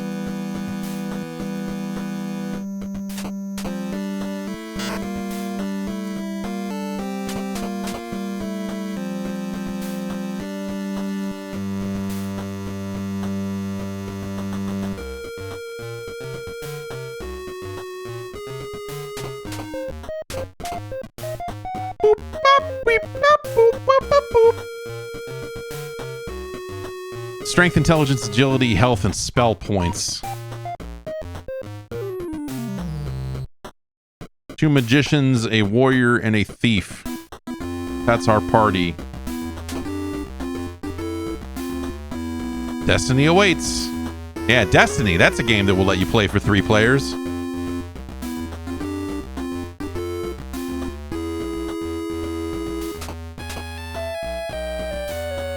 Are you trapped in a position from which you cannot escape? No. Are you soft locked, bro?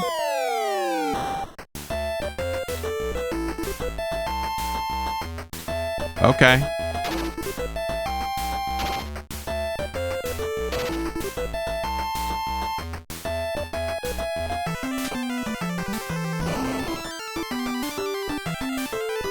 Let's try flash fire.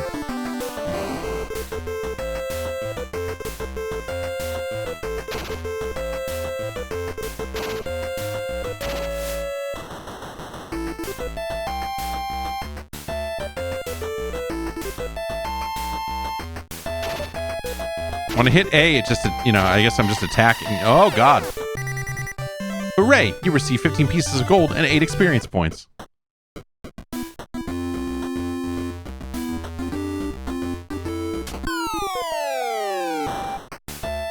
Man, where was the arachnophobia warning at the start of this game?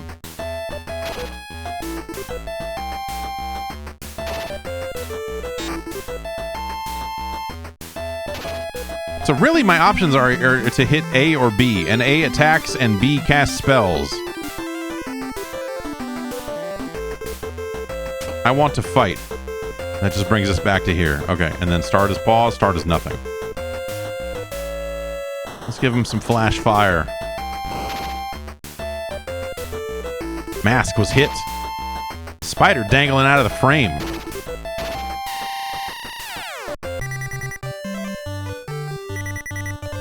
Mask is awarded the halberd for striking the fatal blow.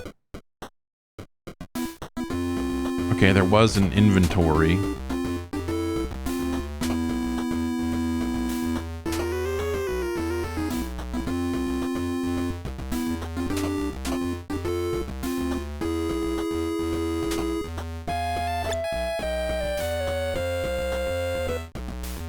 You know, I would have loved to have seen some kind of...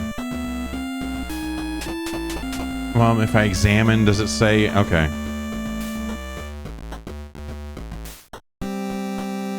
Damage class 4. What's the halberd do?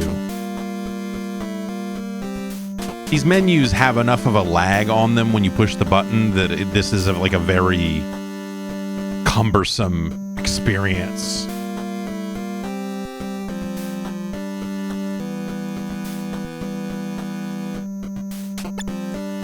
Welcome to Destiny!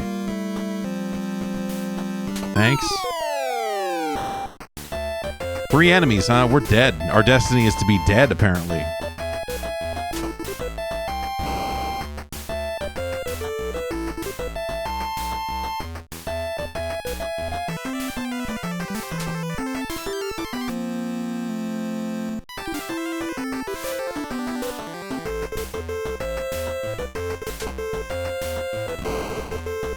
And it just kind of seems to... I don't think I can target individual enemies here.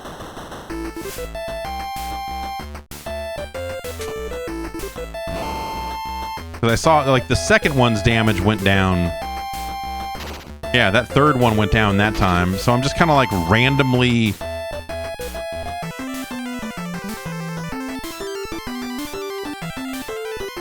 Yeah, man, this is...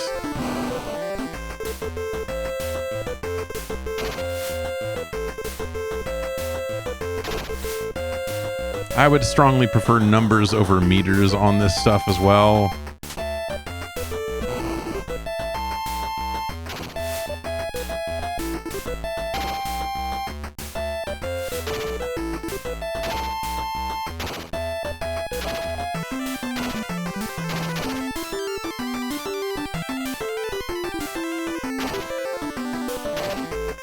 Yeah, don't kill the middle one. All right, there we go.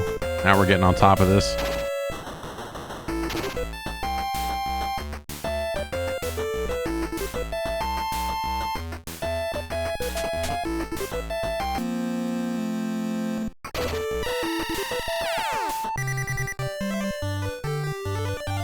Five pieces of gold and 24 experience points. I feel like there's nothing for me to do here in terms of...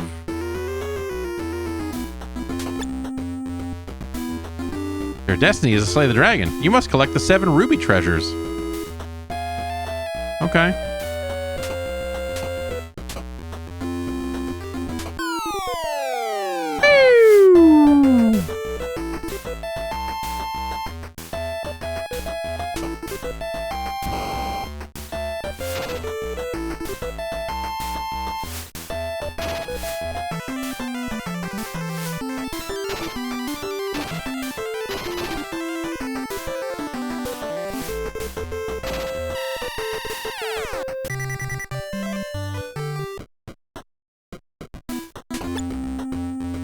The ways of magic are scattered through the maze. Well, thanks for letting me know. Oh, yeah.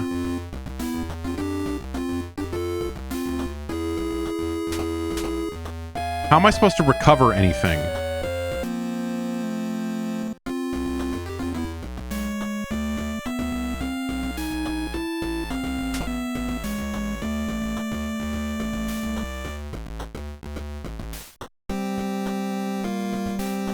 Yeah, there's no items. They don't have any, like,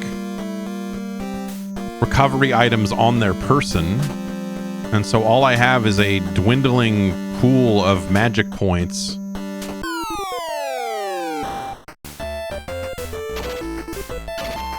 And 2 characters with heal spells.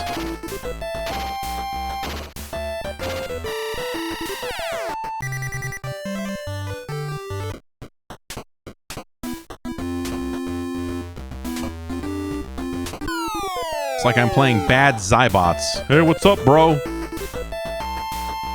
Hey, I got a shield. I'm just fucking kicking it. Oh shit, you set me on fire. Dog, that's... Hey, don't... Seriously, for real, though. I got a sword. Look at it. What do you think? Oh, God.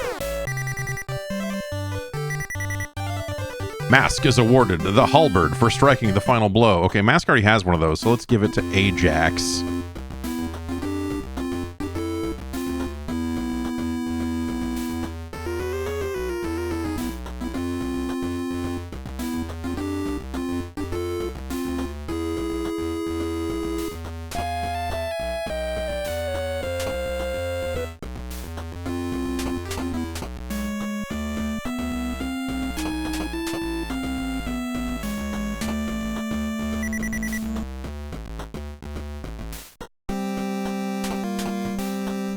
Oh, but he has a sword. Well, let's see if this is better than the sword. This is efficiency 8, damage class 6.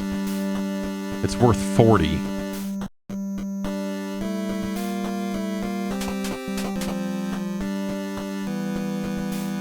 Okay, efficiency 10, damage class 4. So was this less efficient but better otherwise? Is that the...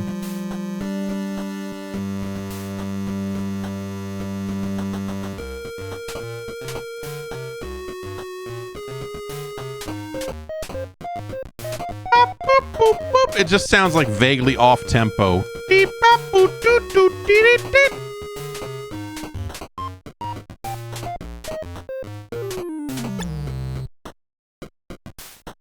Temples are on the 1st, 5th, and 10th levels.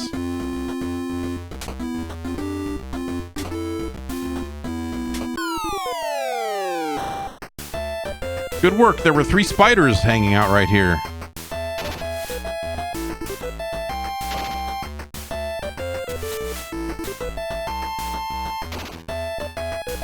Perhaps that temple will let me heal?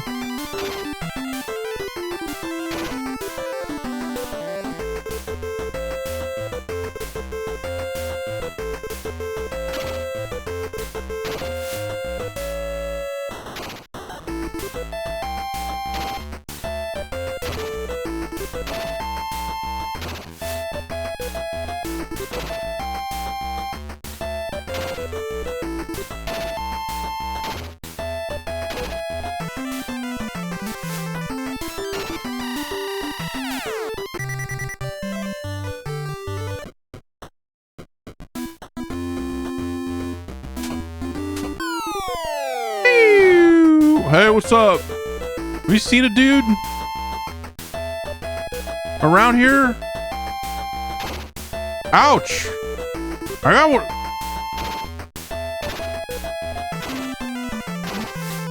They're just like two of my characters are getting like 5 attacks before this guy attacks once. But and before 2 of my characters get a chance also. Like super weird.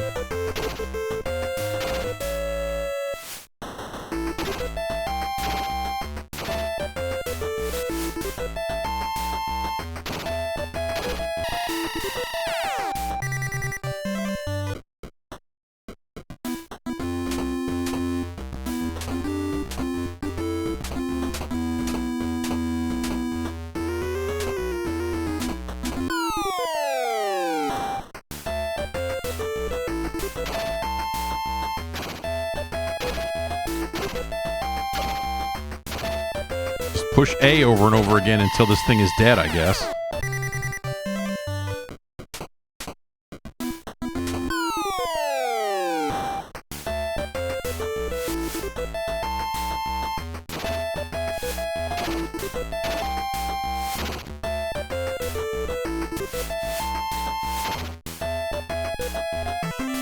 Oh, that's a hard hit.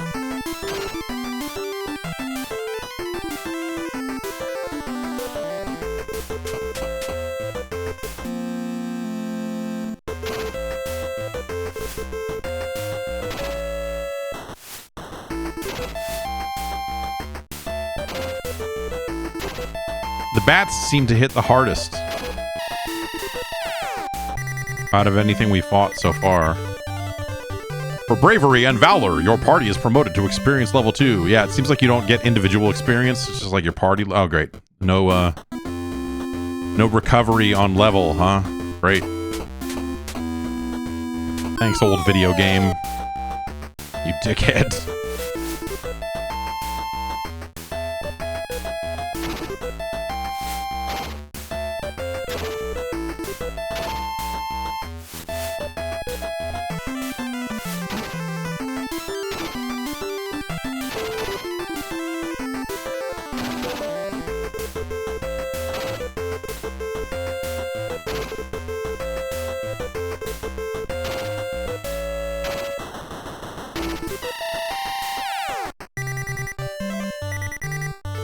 Ajax is awarded the Jewel for striking the final blow.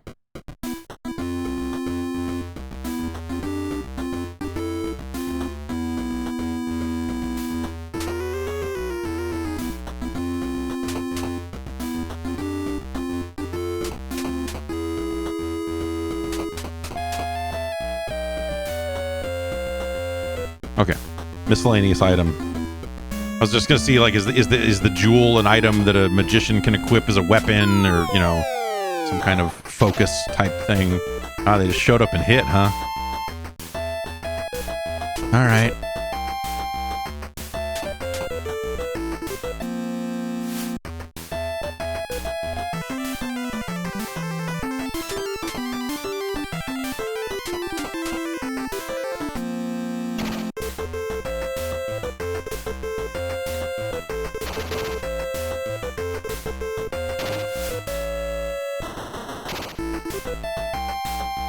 Man, yeah, this is going to be a tough one to get out of, I think.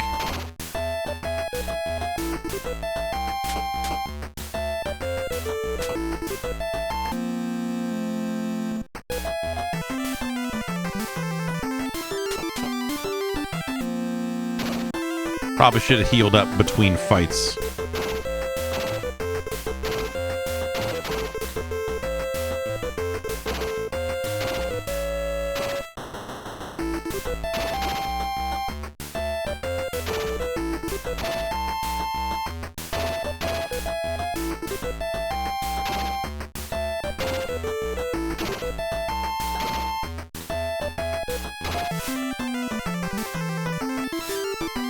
Couple of misses. Nice. I feel like, you know, again, like a little more information about what's about to happen or is happening, instead of just showing the words hit or miss where the players' names are. Like, there could be. I'm not saying it needs to show turn order on screen all the time, but, you know,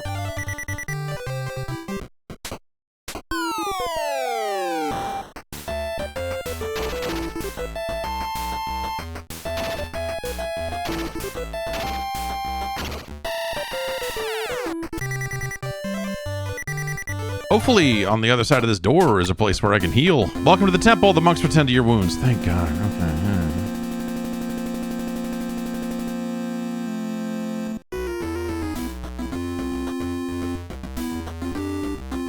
Nothing in here. No monk. Just the words like, "Yo, man. Yeah, you made it to the temple." It's kind of underwhelming.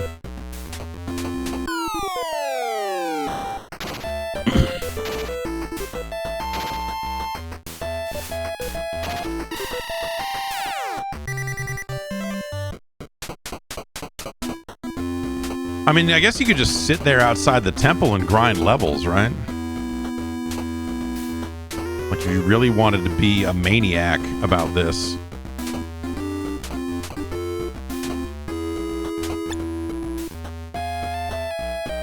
Yeah, no, I know. You just stand there and tell people that.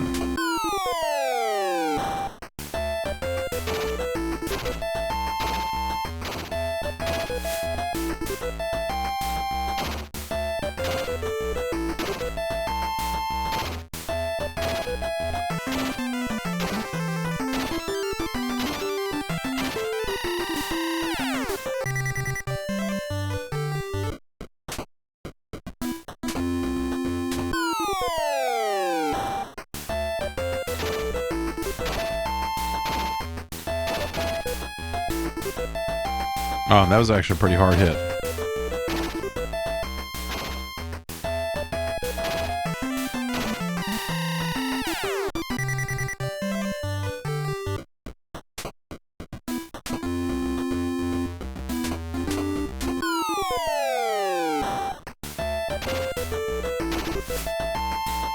I wonder if it ever mixes up the monsters. Probably not, because it only shows one in the window the whole time, right?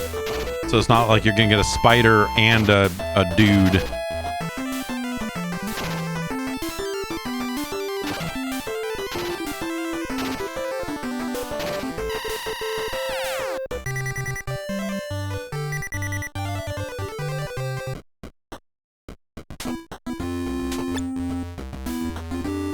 Anyone wishing to shop here should press A.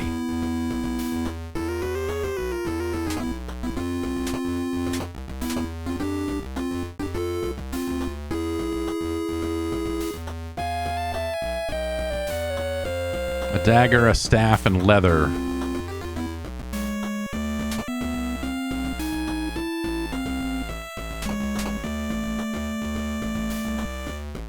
Okay, so that's just like the basic items then, because they all have daggers and leather and all that stuff, so I guess we should just sell. Right back to the menu to do it all again, huh? Man.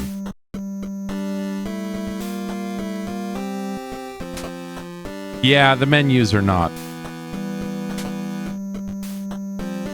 awesome.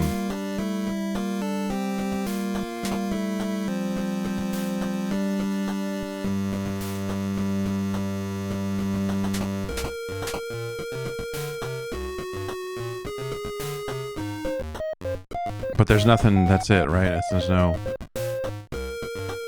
sword, we already moved on. Oh, okay. So, wait, oh, is it because I have more money now?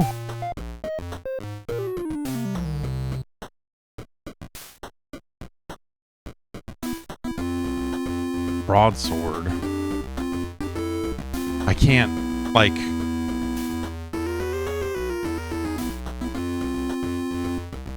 I would like a +2 sword, but I don't have enough money for that. A halberd is 40, so if we assume that, then a broadsword is probably roughly on par with a halberd. So we probably don't need to buy that. Shields might be nice.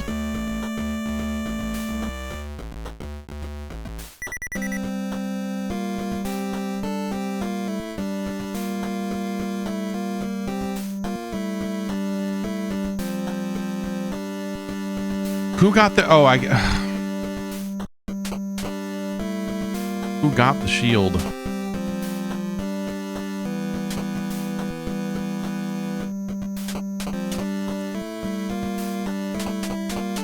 Who can equip a shield? Just the warrior and thief. Okay.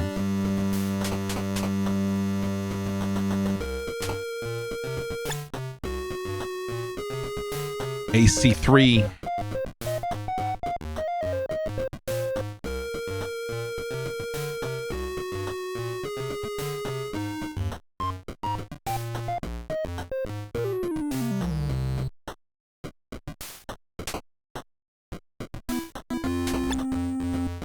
Only this square right here is the armory.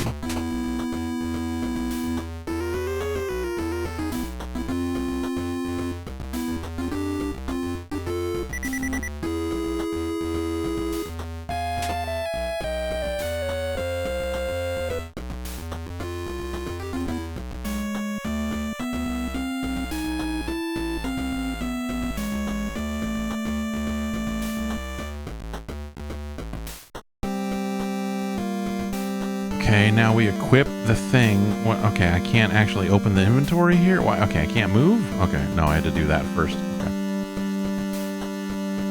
Let me see one character. Inventory.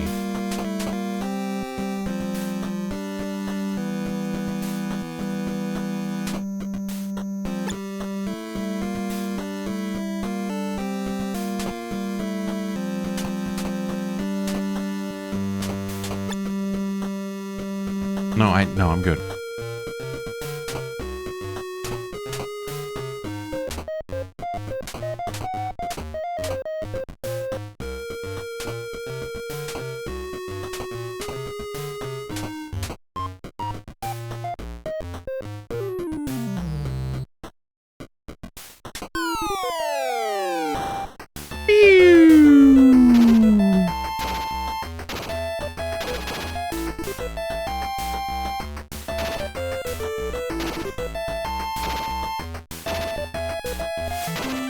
All right.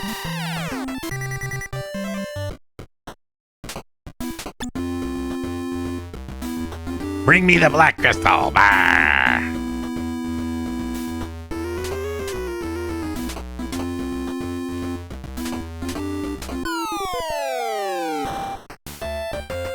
Oh, man.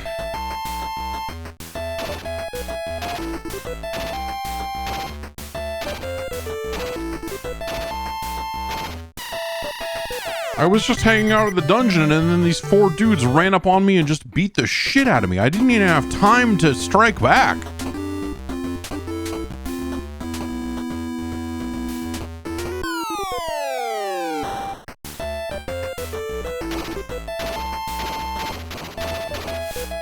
I'm just gonna turbo A until this encounter is over.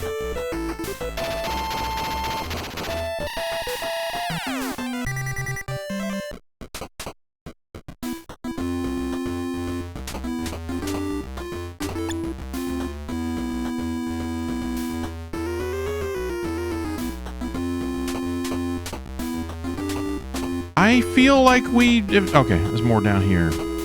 No? Ah. There was just a door hiding there.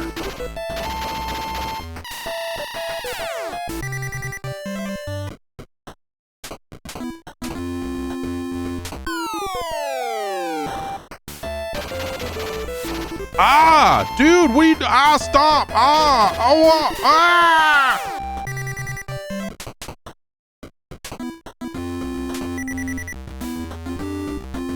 The words to a sting spell are written here.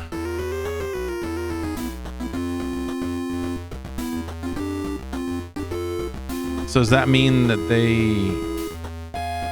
Yeah, okay. But did they both learn it? Yeah, okay. Weird. It's weird, like, you know, you are creating characters and classes and whatever, but like there is still this weird shared... Like, the individual characters don't level up, the party levels up. And when you find a spell, I guess just everyone learns it, huh?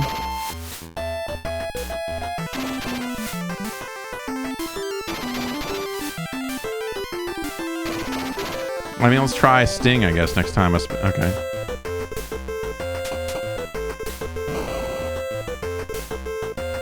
Okay.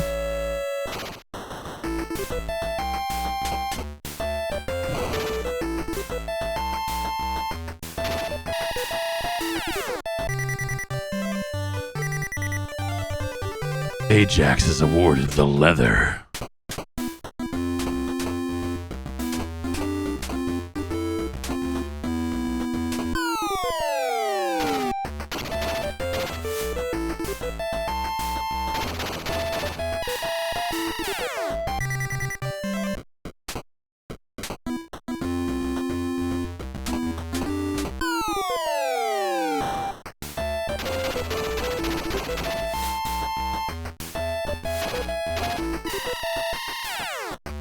I just want to see something. I just want to like, show me one more weird thing and I'll turn this off. But I just... When the time comes, prepare for victory. Okay. Don't miss it. When the time comes, prepare for victory.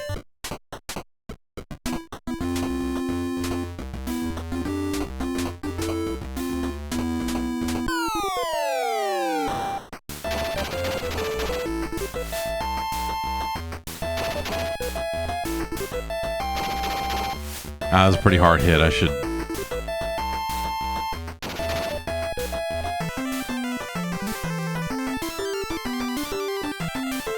B, come on, man. Where are these menus? This is a drag. The menus are so slow.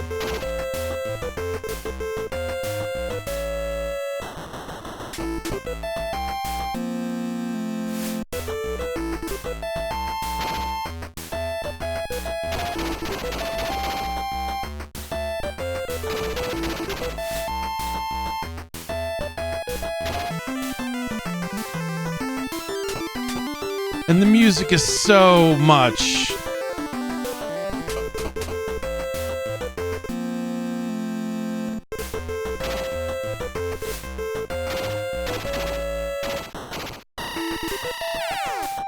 When the time comes, prepare for victory.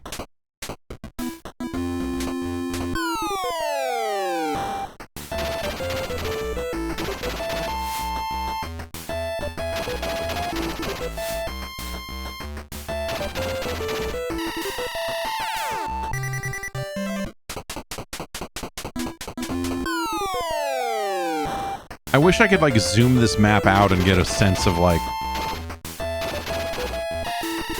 where I am.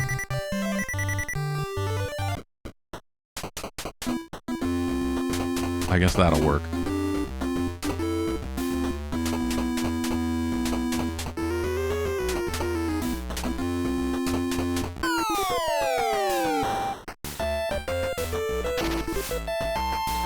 We're level 3 now. This bat should be no problem.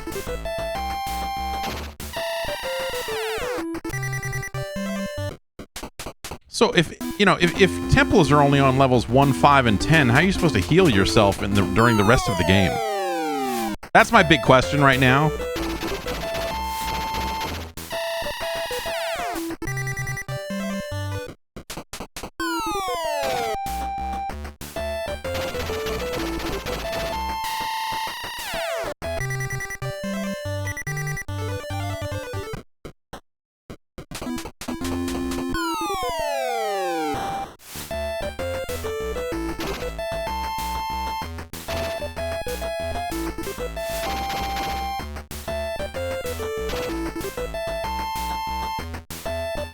Okay, fine. I'll heal somebody.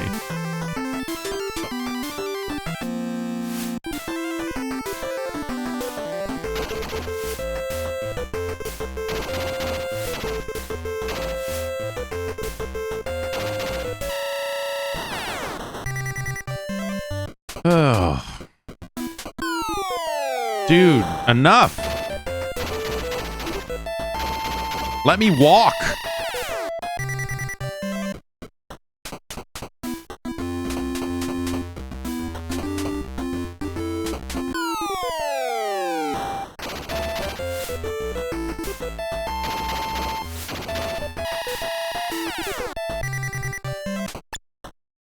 Several men ahead are standing guard.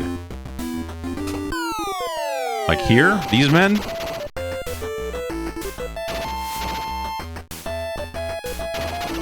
That spider hit pretty hard.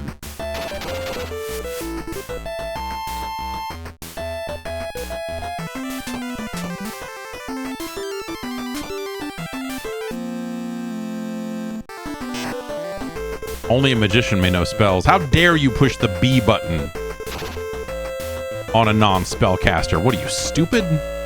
Hey, asshole.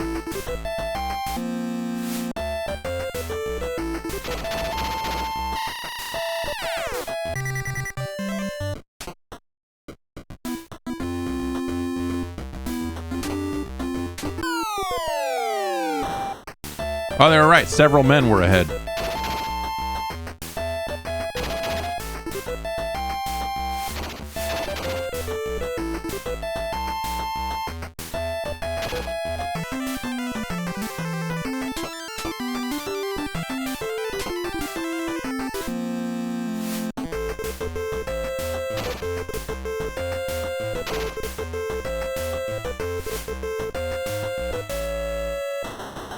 And their turns take forever.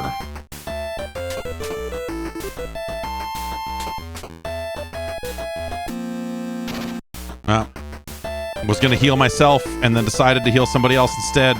And now we're down a healer. I guess that's just the way it goes. In life, we all make choices.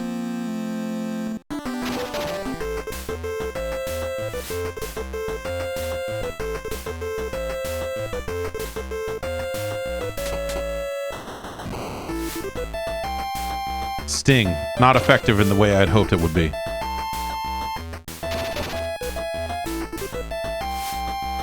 So, I mean, how much am I supposed to grind on this floor before I take on this, like, cavalcade of bros?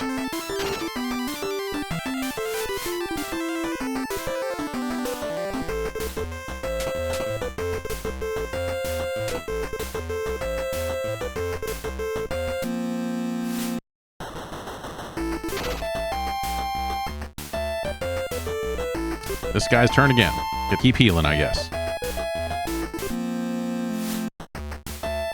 The turn order just seems really a little random too, but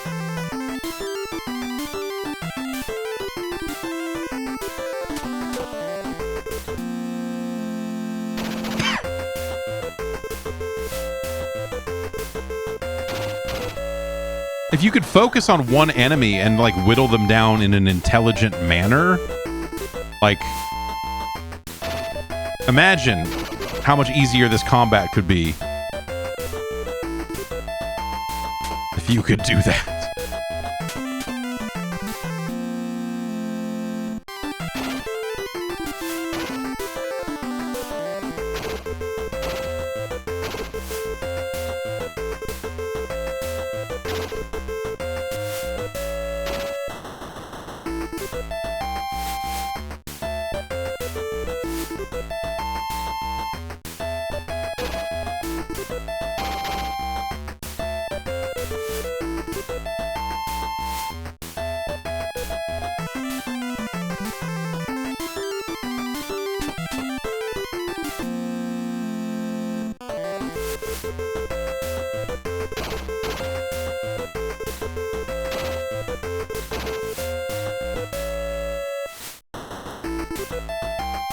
Might be able to suck this out. I don't know.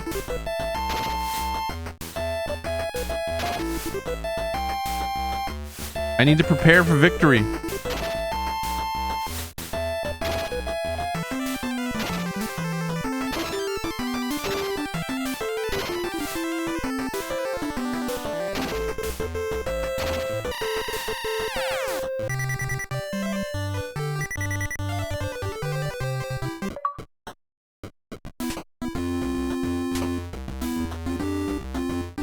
Abort!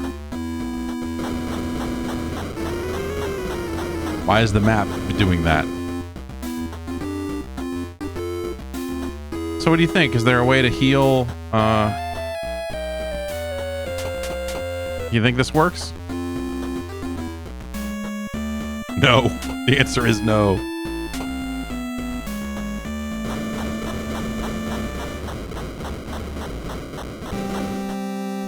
What a weird way to show that. So I wonder if the right move would be to like bop all the way back to the temple, right?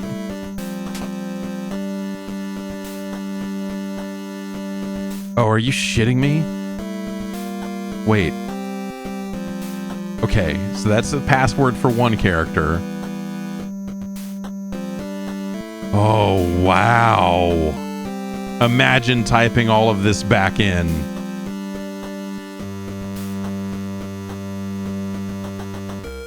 And a 5 passwords. I guess that's fun if you want to mix and match, right? I want to bring different characters onto level 2 of this dungeon or whatever. Like that.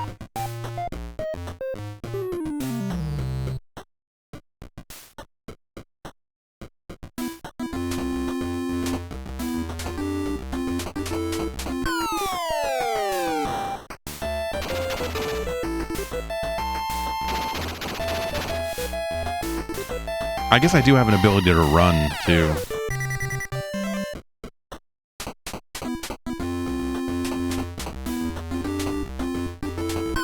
Nope, not that way.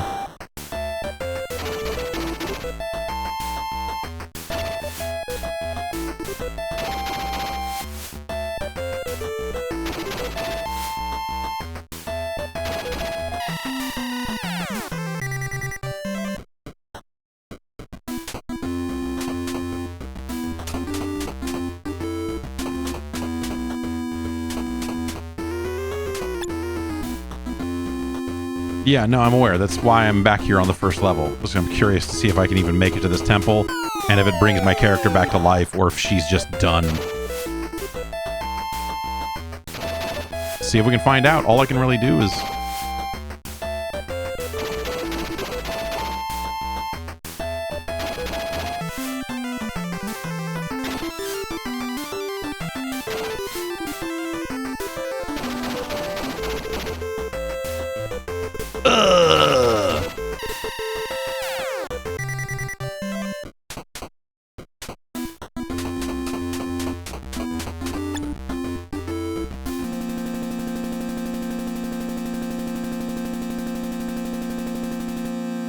That's video gaming right there.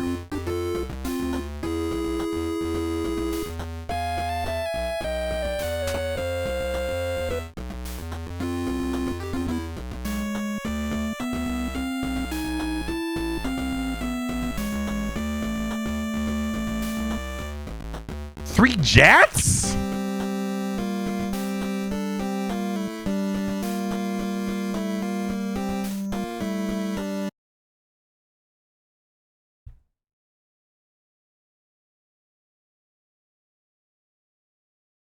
You could play that.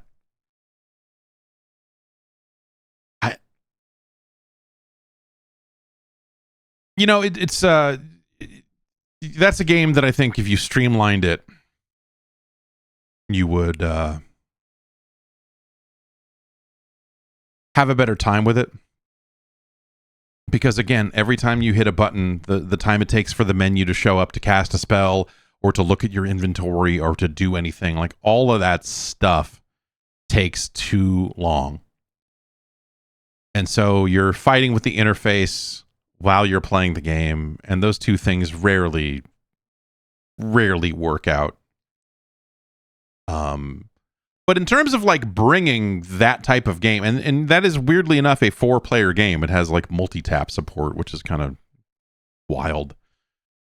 Imagine how long each individual fight would take if you had 4 fucking people with you. That sounds stupid.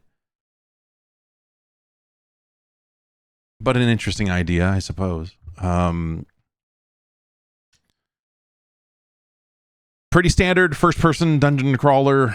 You know, going down levels, doing things, healing up, all that. I wish it just had a little bit... You know, like the enemies look good. It's a good-looking spider, you know, kind of dripping out of... You know, hanging out of the frame a little bit. The silly dudes with their swords, the zombies... Like, it looks all right for the platform. Like, it looks good, man. And it's not even necessarily like, oh, it needs to be easier or whatever. I more mean just like in terms of convenience, just getting through the menus, getting through a battle, like all that stuff. All of that just takes a little bit too long. And so a lot of that just adds up, man. It makes the game cumbersome, which is a shame. It also, like they don't really give you a ton of information. It feels like that, that there's how many, better use of the screen space. How many points do I need to level up? What am I, how powerful am I? You get your armor class, which is kind of nice, but like, show the attack rating. Instead of having to dig through the manual for that sort of stuff, like it'd be nice to have a little bit more of that on screen.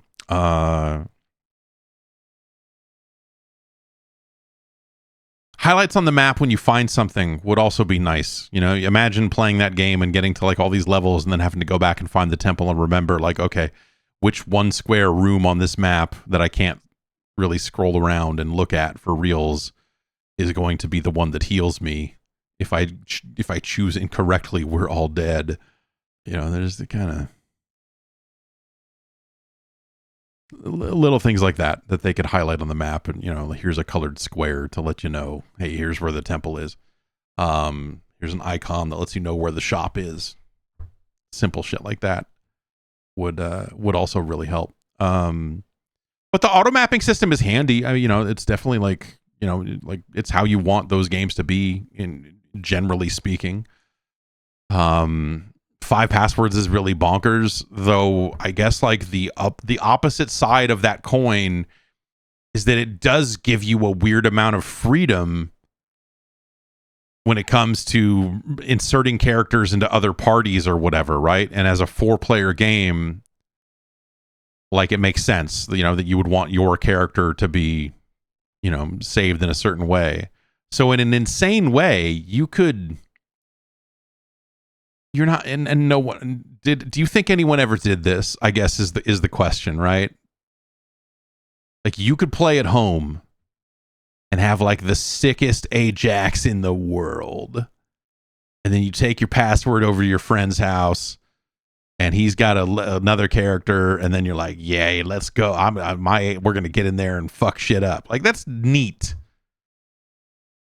In a like Robo Pit, bring your memory card, sort of way, or whatever, I guess. But do you think how many times do you think that scenario surfaced on the Nintendo? How many times do you think someone actually did that with this game? How many? I guess like the question is, how many copies of this game do you think were in each individual town in America? How many were allowed to be distributed? Was it possible for someone to own this game and know another person who had it? That seems crazy. But I guess you could lend it to someone and they could level up a character, and then you could have your character, I don't know. There are scenarios, I suppose. But yeah, I don't know. This just seems relatively unlikely. This seems like the kind of game that if you owned it, you were the only person who owned it, and you never knew anyone else who even knew what it was. And it's in the back of your mind. You're like, oh yeah, Swords and Serpents. I played that fucking thing. But you never have encountered another human being in all of these decades since then that has ever heard of that game. That's the type of game that Swords and Serpents seems like to me. Yeah, maybe you rented the game. I don't know. Anything is possible. Swords and Serpents isn't bad. It's just you see it and you think, man, there are a lot of ways that this experience could be better, that were available to people in that era in terms of the way information is presented and everything else. That they could have done a better job on that. Now, could they have made the menus snappier and more responsive? What do I know? The underlying code under this game is, certainly, maybe it precludes the menus from being better, but maybe also if they had spent more time optimizing, whatever. Lazy devs don't optimize their games, right? They just expect us to overclock the emulator and play. No, I wish that stuff was better. Like that is ultimately, I think, the biggest stumbling block here is not necessarily a part of the game itself. It's that the menus should be a little bit faster than they are. And interplay being primarily a developer for computers of the era, I think that sluggishness was a lot more forgivable on home computers because we were all used to waiting for floppy disks, or I mean, God forbid, fucking cassette tapes to load. And so you like playing computer games was an act of patience in and of itself. Because of all the load times and, you know, like, oh, I walked forward and it had to access the disk, and okay, now we can walk out of this screen and now it's going to access it again and we got to do this. And, you know, that stuff just was what it was. The NES is not that, right? So it is sort of a different beast. And I think that that's why this stands out to that degree. I mean, it's certainly better than the Adventures of Rocky and Bullwinkle and Friends. You know, let's not be stupid. It's better than Home Alone 2. It's better than Athena. It's better than The Black Bass USA. It's better than Dash Galaxy in Alien Asylum. It is better than Gauntlet, which is a criminal act specifically on the NES. If you missed that episode, you might think that that is a harsh place for Gauntlet to land, but let me tell you, the NES version of Gauntlet was made by fiends, and not like fun drug fiends that are like up all night having ideas and solving all the world's problems. I mean, like straight up demons, man. Evil people made that game.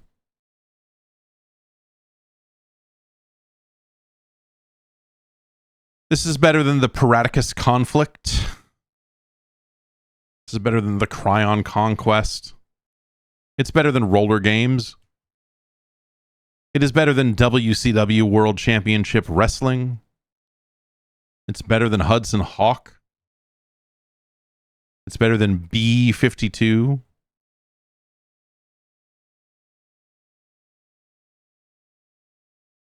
It is not better than Ikari Warriors 2 Victory Road. It is better than Joe and Mac.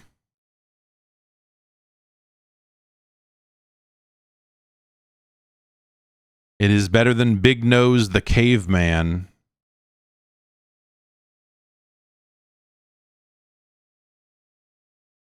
It is worse than Worm Journey to the Center of the Earth.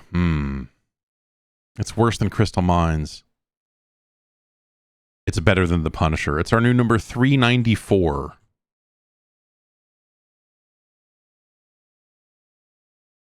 Swords and Serpents, which we did not see any Serpents in our time with the game. I can only hope that the Serpents are worth waiting for.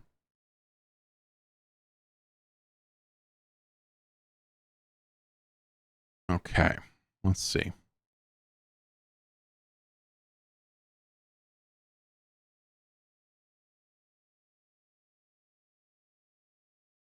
And there you have it.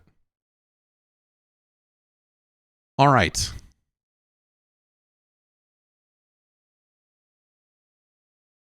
Up next, I fucked up and did not write down this person's name. I apologize in advance. But it is time for another unlicensed video game.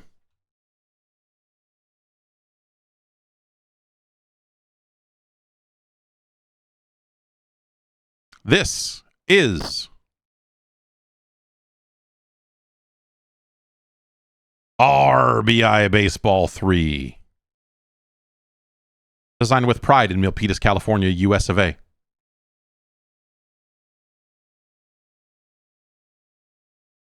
Teams of Tengen League.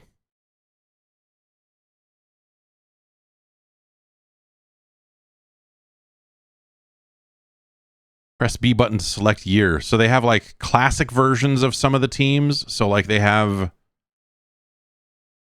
like the 88 Red Sox, the 86 Red Sox, and 90 was the current year. If you want to play as the 83 Orioles, you can. Cleveland, they deemed no. There's no classic Cleveland roster. Detroit, they're like, fuck it, man. 84 Tigers, why not?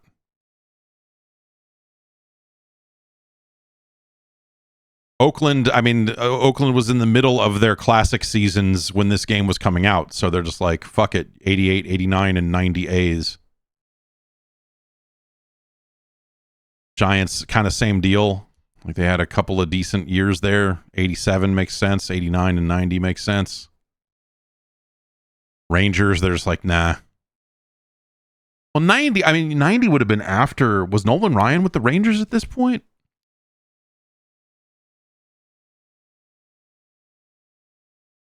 '87 Twins. 84 Royals. Yeah.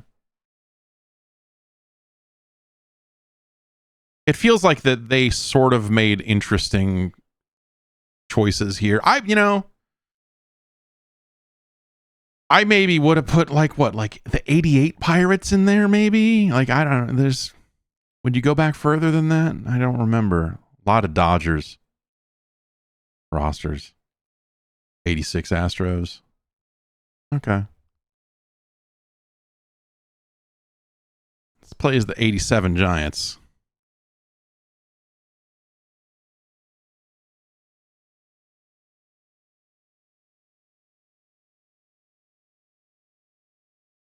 Mets don't go back that far. I get to 86 Mets. I don't know.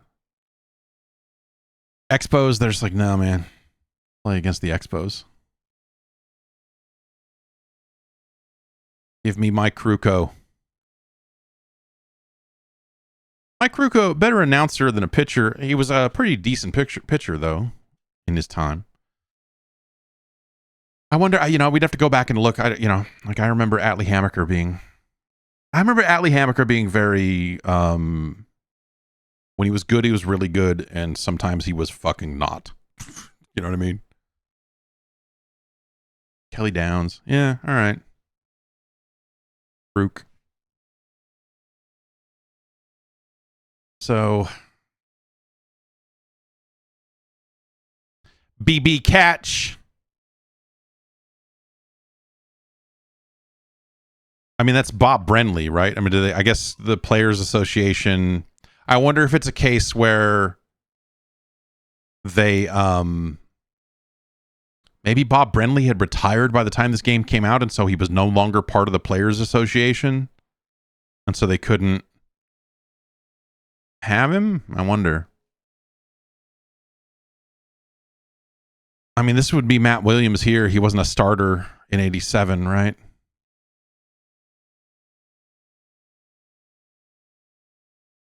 I mean, Jeff Leonard is still here, so that's, yeah. Jose Uribe. So he was on shore. Who was playing third base by default, right? Because was Kevin Mitchell still an infielder at this point? Was he maybe, did he start at third and then they eventually fucking moved him to the outfield? Is that what it was? I forget. Whatever.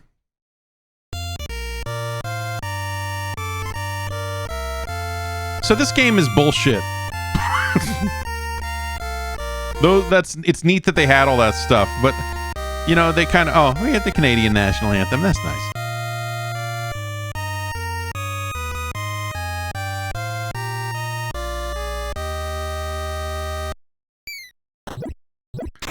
So they went and this is like a ROM hack. Because this is still, like, the foundation underneath all this is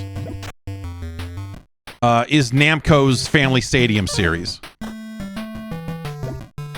But they have replaced all the graphics. They've taken out the chibi baseball players.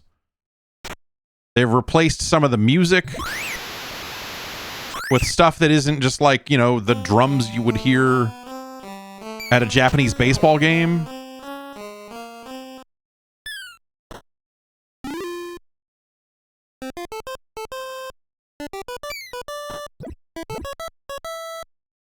Yeah.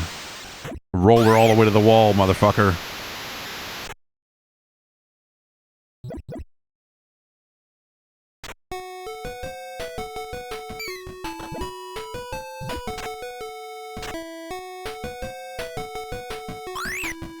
ran him down. And so I think that this game is like, this is where I was like, okay, fuck these games. You know?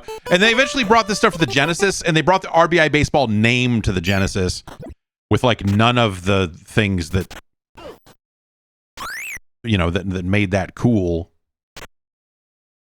Like Namco just made a great baseball game, and like this is still like the underlying mechanics here are still fine, but I just think it sounds like shit, dude. That's gonna go. They left this music in.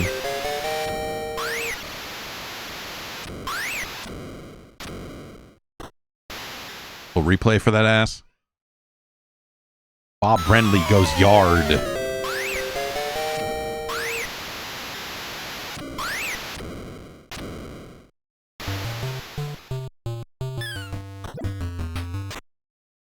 Leg it out, man. Come on.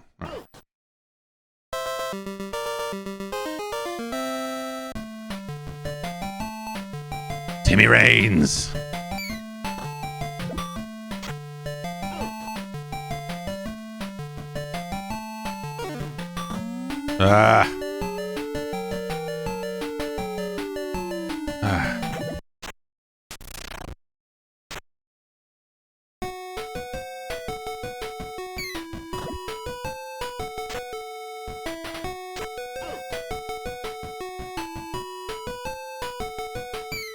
Yeah, so people chat saying this sounds like Master System music.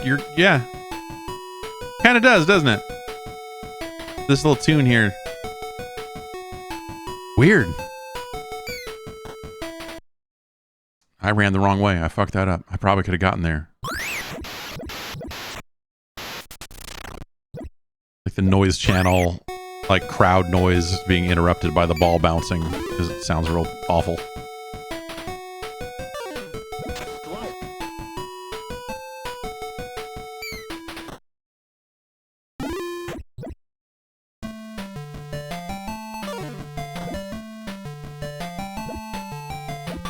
No sideways dives here, huh? Just leaps.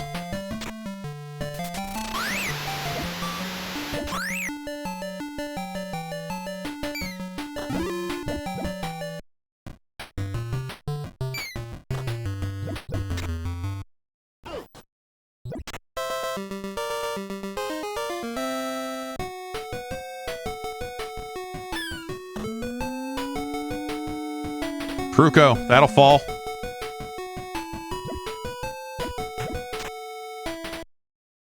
Stand up double from the pitcher, baby.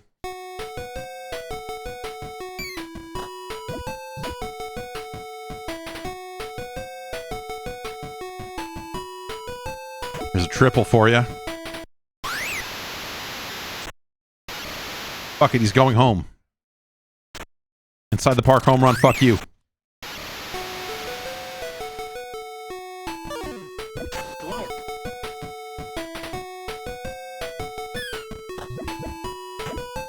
Error.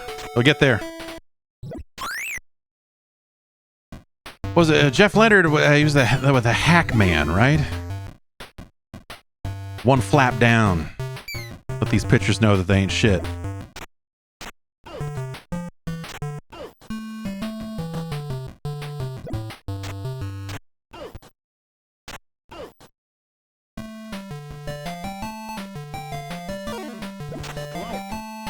Will Clark, back when you still thought that maybe he was going to have a Hall of Fame career.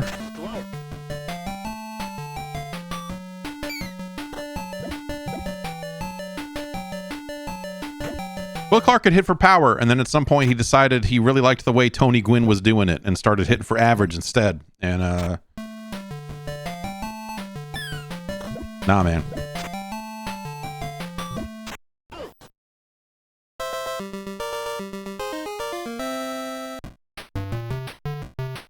Yeah, I assume Will Clark just sits inside a duck blind 365 days a year, spewing some of the fucking most vile opinions about the world. It seems like that has to be the case, right?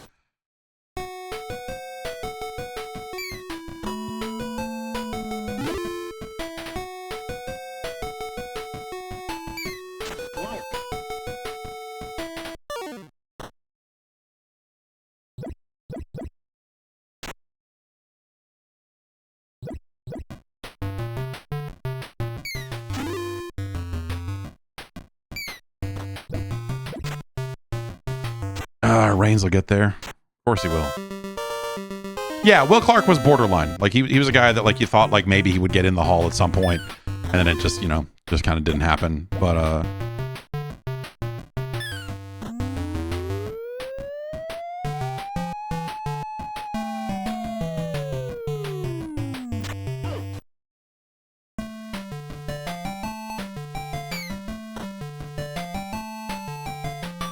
well, like he ended up when the Giants were done with him. Like he ended up on was it the Rangers or something?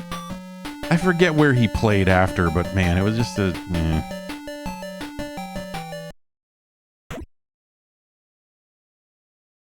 Fuck it, man. He's going home. It's always well timed when you just like when they get the ball just before you pass third. Yeah, Rangers and then Cardinals. Right, Cardinals. Yeah.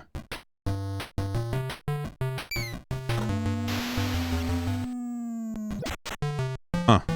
All right. Little game of reach around home plate there.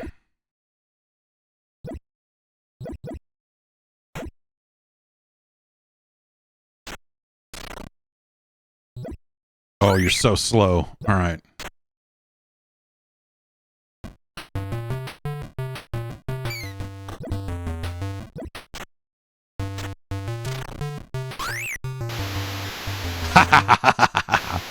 Yeah, I mean, the AI, these were always kind of...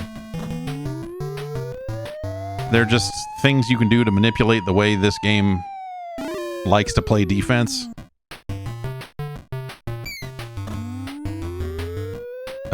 What do we got here? Is this gonna...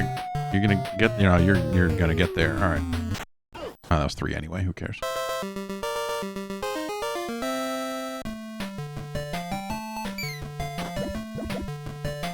Oh, he's fast.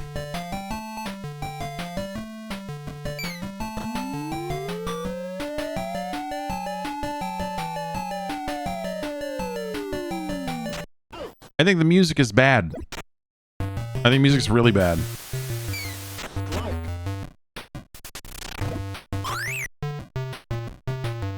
DB Catch does not have the arm to gun that man down. Oh, shit. Okay.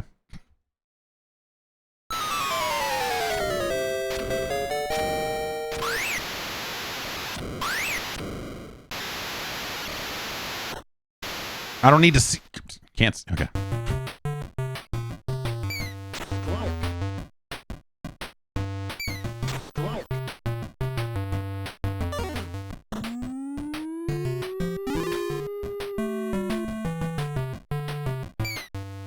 Like, the music just sounds so half-assed, too.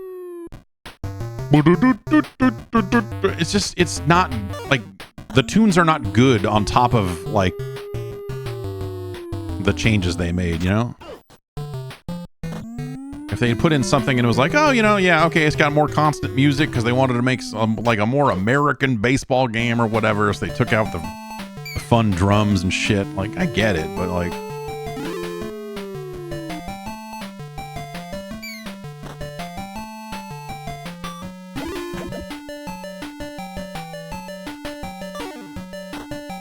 Ugh.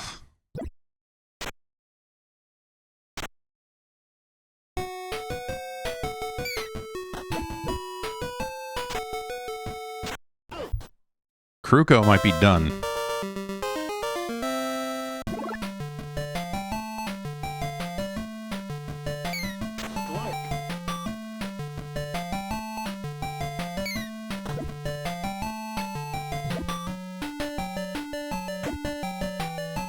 A high chopper that maybe gets through the Will Clark story.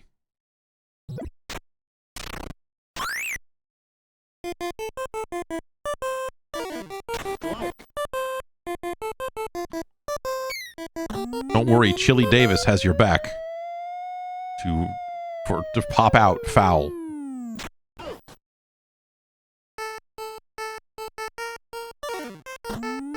Good. Yeah, back to back.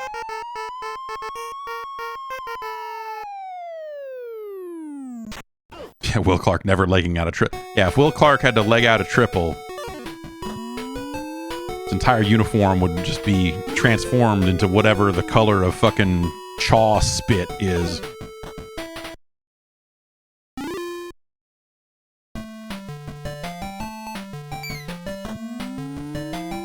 Are 2 outs already?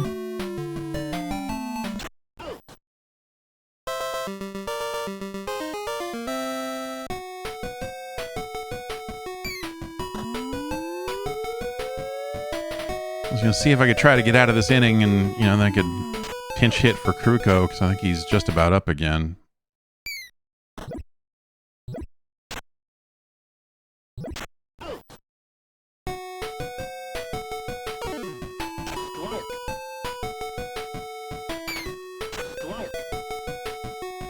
.47 career triple. Okay, all right, yeah.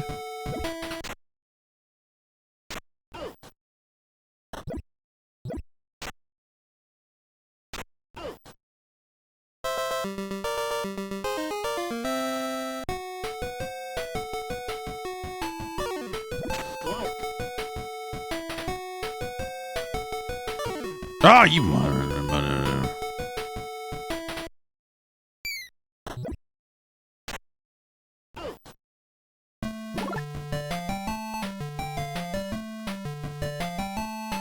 Stat select. Oh, okay, yeah, we can see stats. That's fun. All dready. Jesus. Oh, I don't put...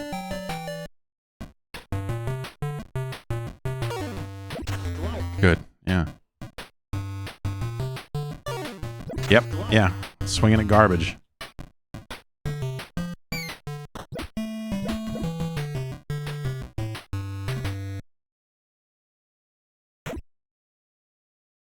If this is Matt Williams, and I assume it is, I assume that means, you know, like, I feel like his average is low because he probably just didn't get a ton of at-bats this year.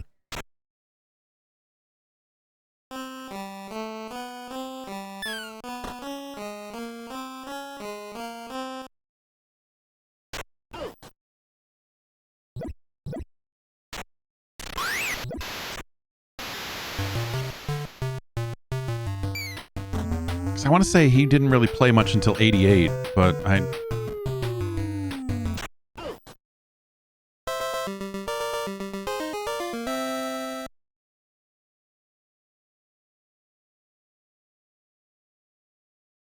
Rick Russell.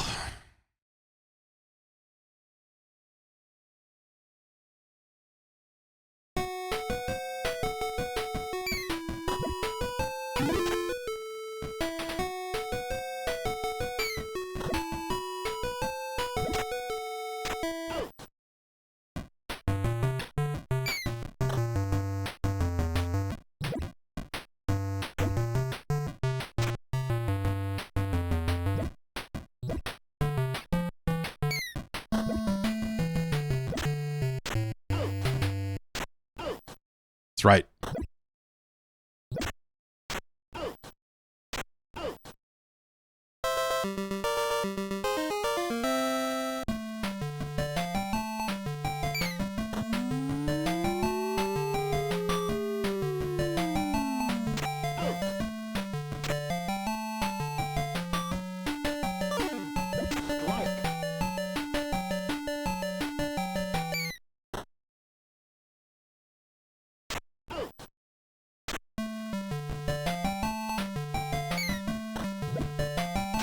I bet that my family, if I had to guess, well, my dad has long since passed away, but the cards are still up there in Northern California.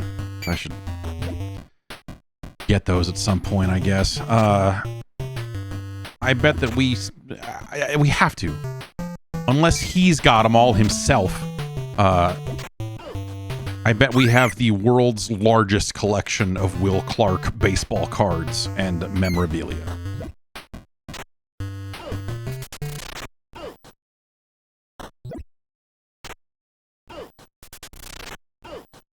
All the mother's cookie cards and all the...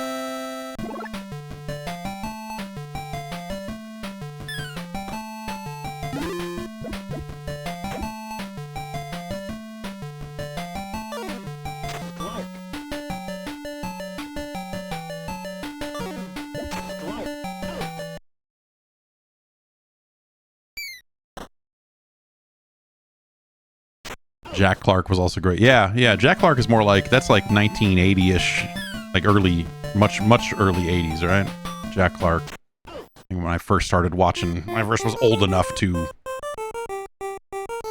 watch and or remember baseball, Jack Clark was still playing.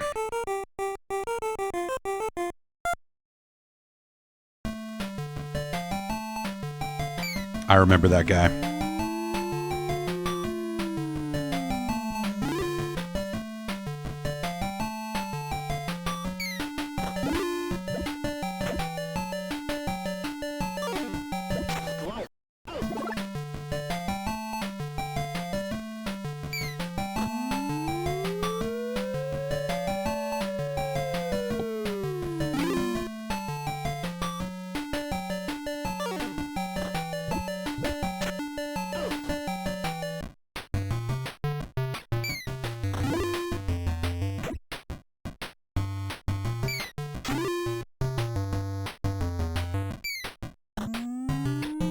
Ah, get there. Yeah.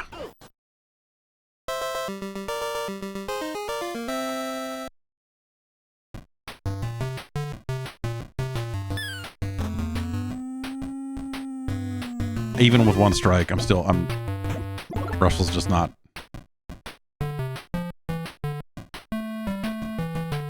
Is it Mike Aldretti? Bob Melvin, right? Is it? I don't know who HS would be. Third base. Or CS. I don't know.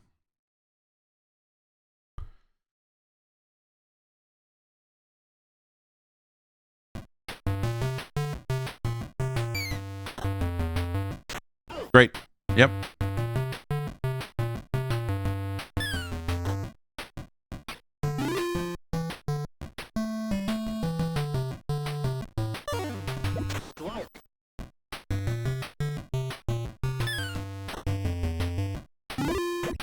This game still plays well, but it just, you know, they stripped all the soul out of it.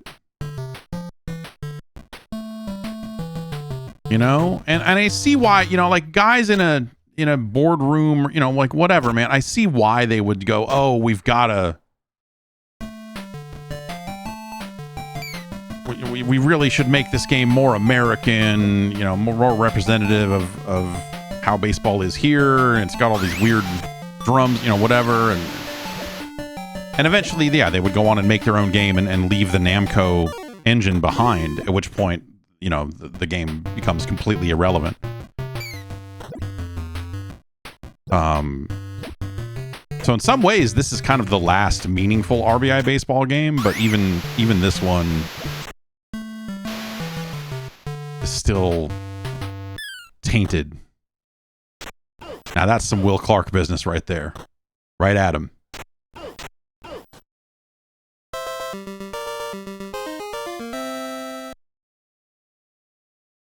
Well, we can still use one more starter. Let's put Hammaker in.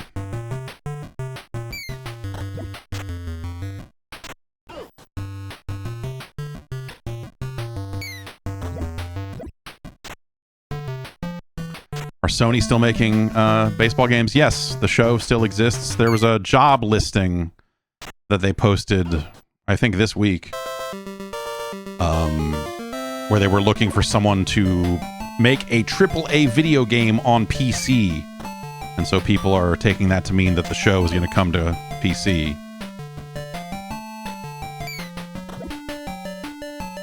I guess makes some sense.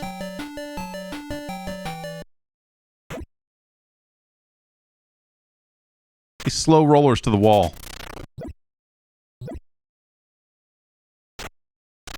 Yeah.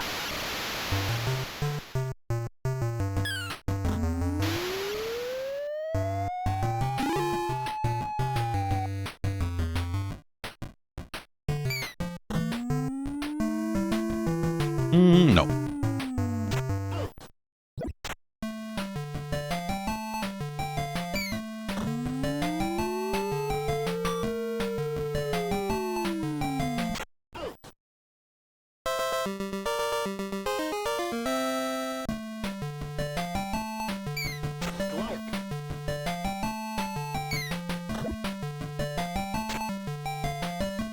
Whew, almost got over him.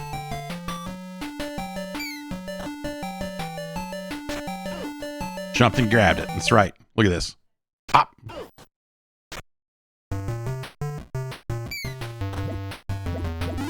Okay, so there is a side where there's the side dive. I guess I just, yeah. I figured there had to be. It just seems like the animation only happens in the exact right situation.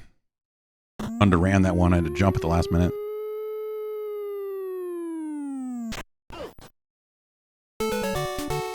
And they kept this music. It's almost like sad in a way that like they kept the like you get to hear that and you go, yeah, and you're like, oh, but the rest of it is so brr. Other than that, you know, like mode wise, you know, not that different.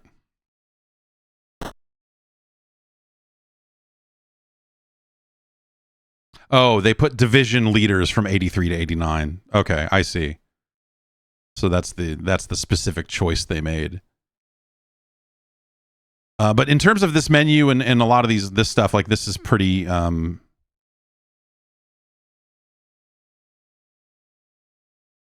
very different from the previous game.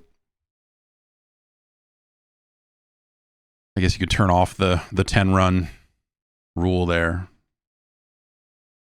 Turn on a little flash. I don't know. That's RBI Baseball. It's worse than RBI Baseball 2.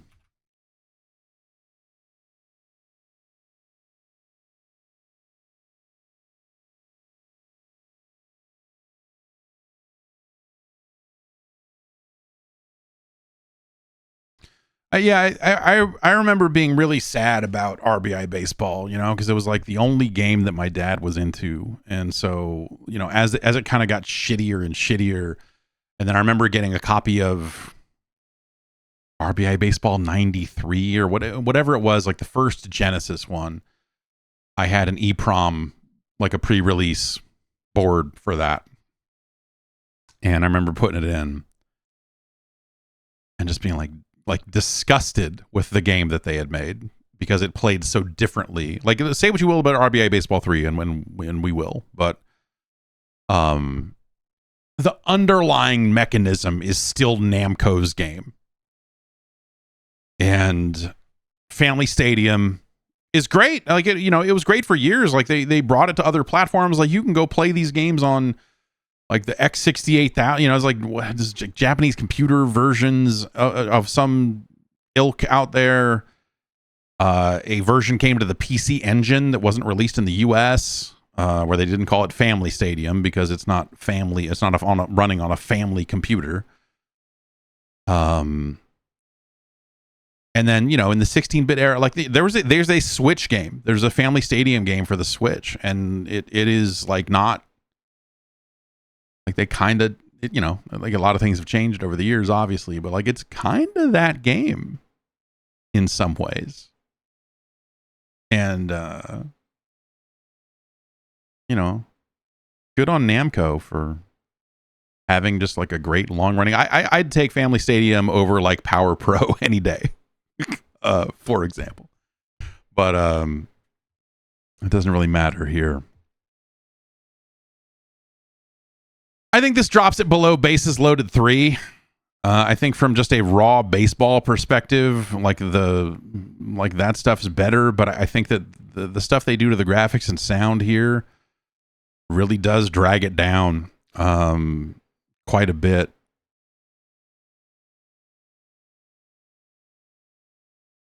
But it still does have that gameplay. I mean, you know, that is kind of undeniable. Like this would still be a really good, fun game to play. It still feels good in the hand. It is still like one of the most sensible baseball games on the platform. You know, sensible world of baseball. But like it's no Slalom. It's no Hudson's Adventure Island 3. But it's better than Ring King. And Ring King's great because it looks like that, you know, it looks like they're whacking sucking the. It's hot. It's an erotic game, but not a particularly great one. This is better than Bases Loaded 1, but it's worse than Legendary Wings.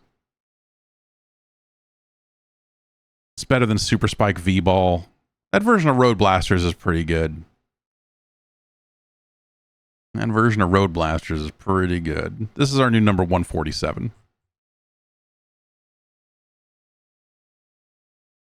It's a frustrating thing about the science because, you know, I think there's maybe a case to be made, and this would take longer, and you would be real weird about it. It would be real weird. But I do think in some of these cases, like it's weird to have these games because, like, ultimately, like the RBI baseball games are still relatively similar to one another, right? And so, you know, it is weird to kind of devote time to, you know, ranking each one of them separately when really, you know, you could maybe rank them against each other and then just send the best one on to the final list. But I think that's kind of not in the spirit of what we're trying to accomplish ultimately. So I don't think there's like a sane way around that. And there you go. RBI Baseball 3.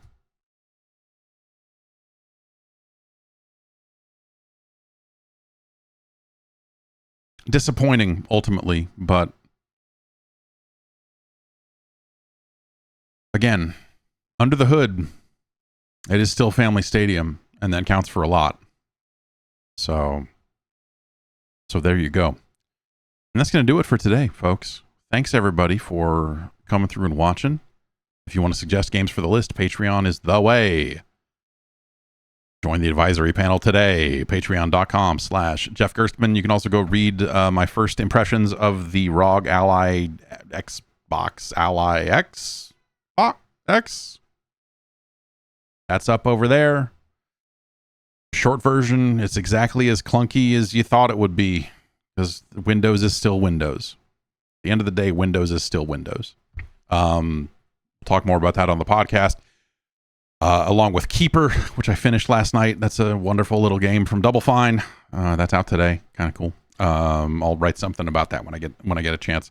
If you want to go see the full list, 8bitnintendo.science is the place.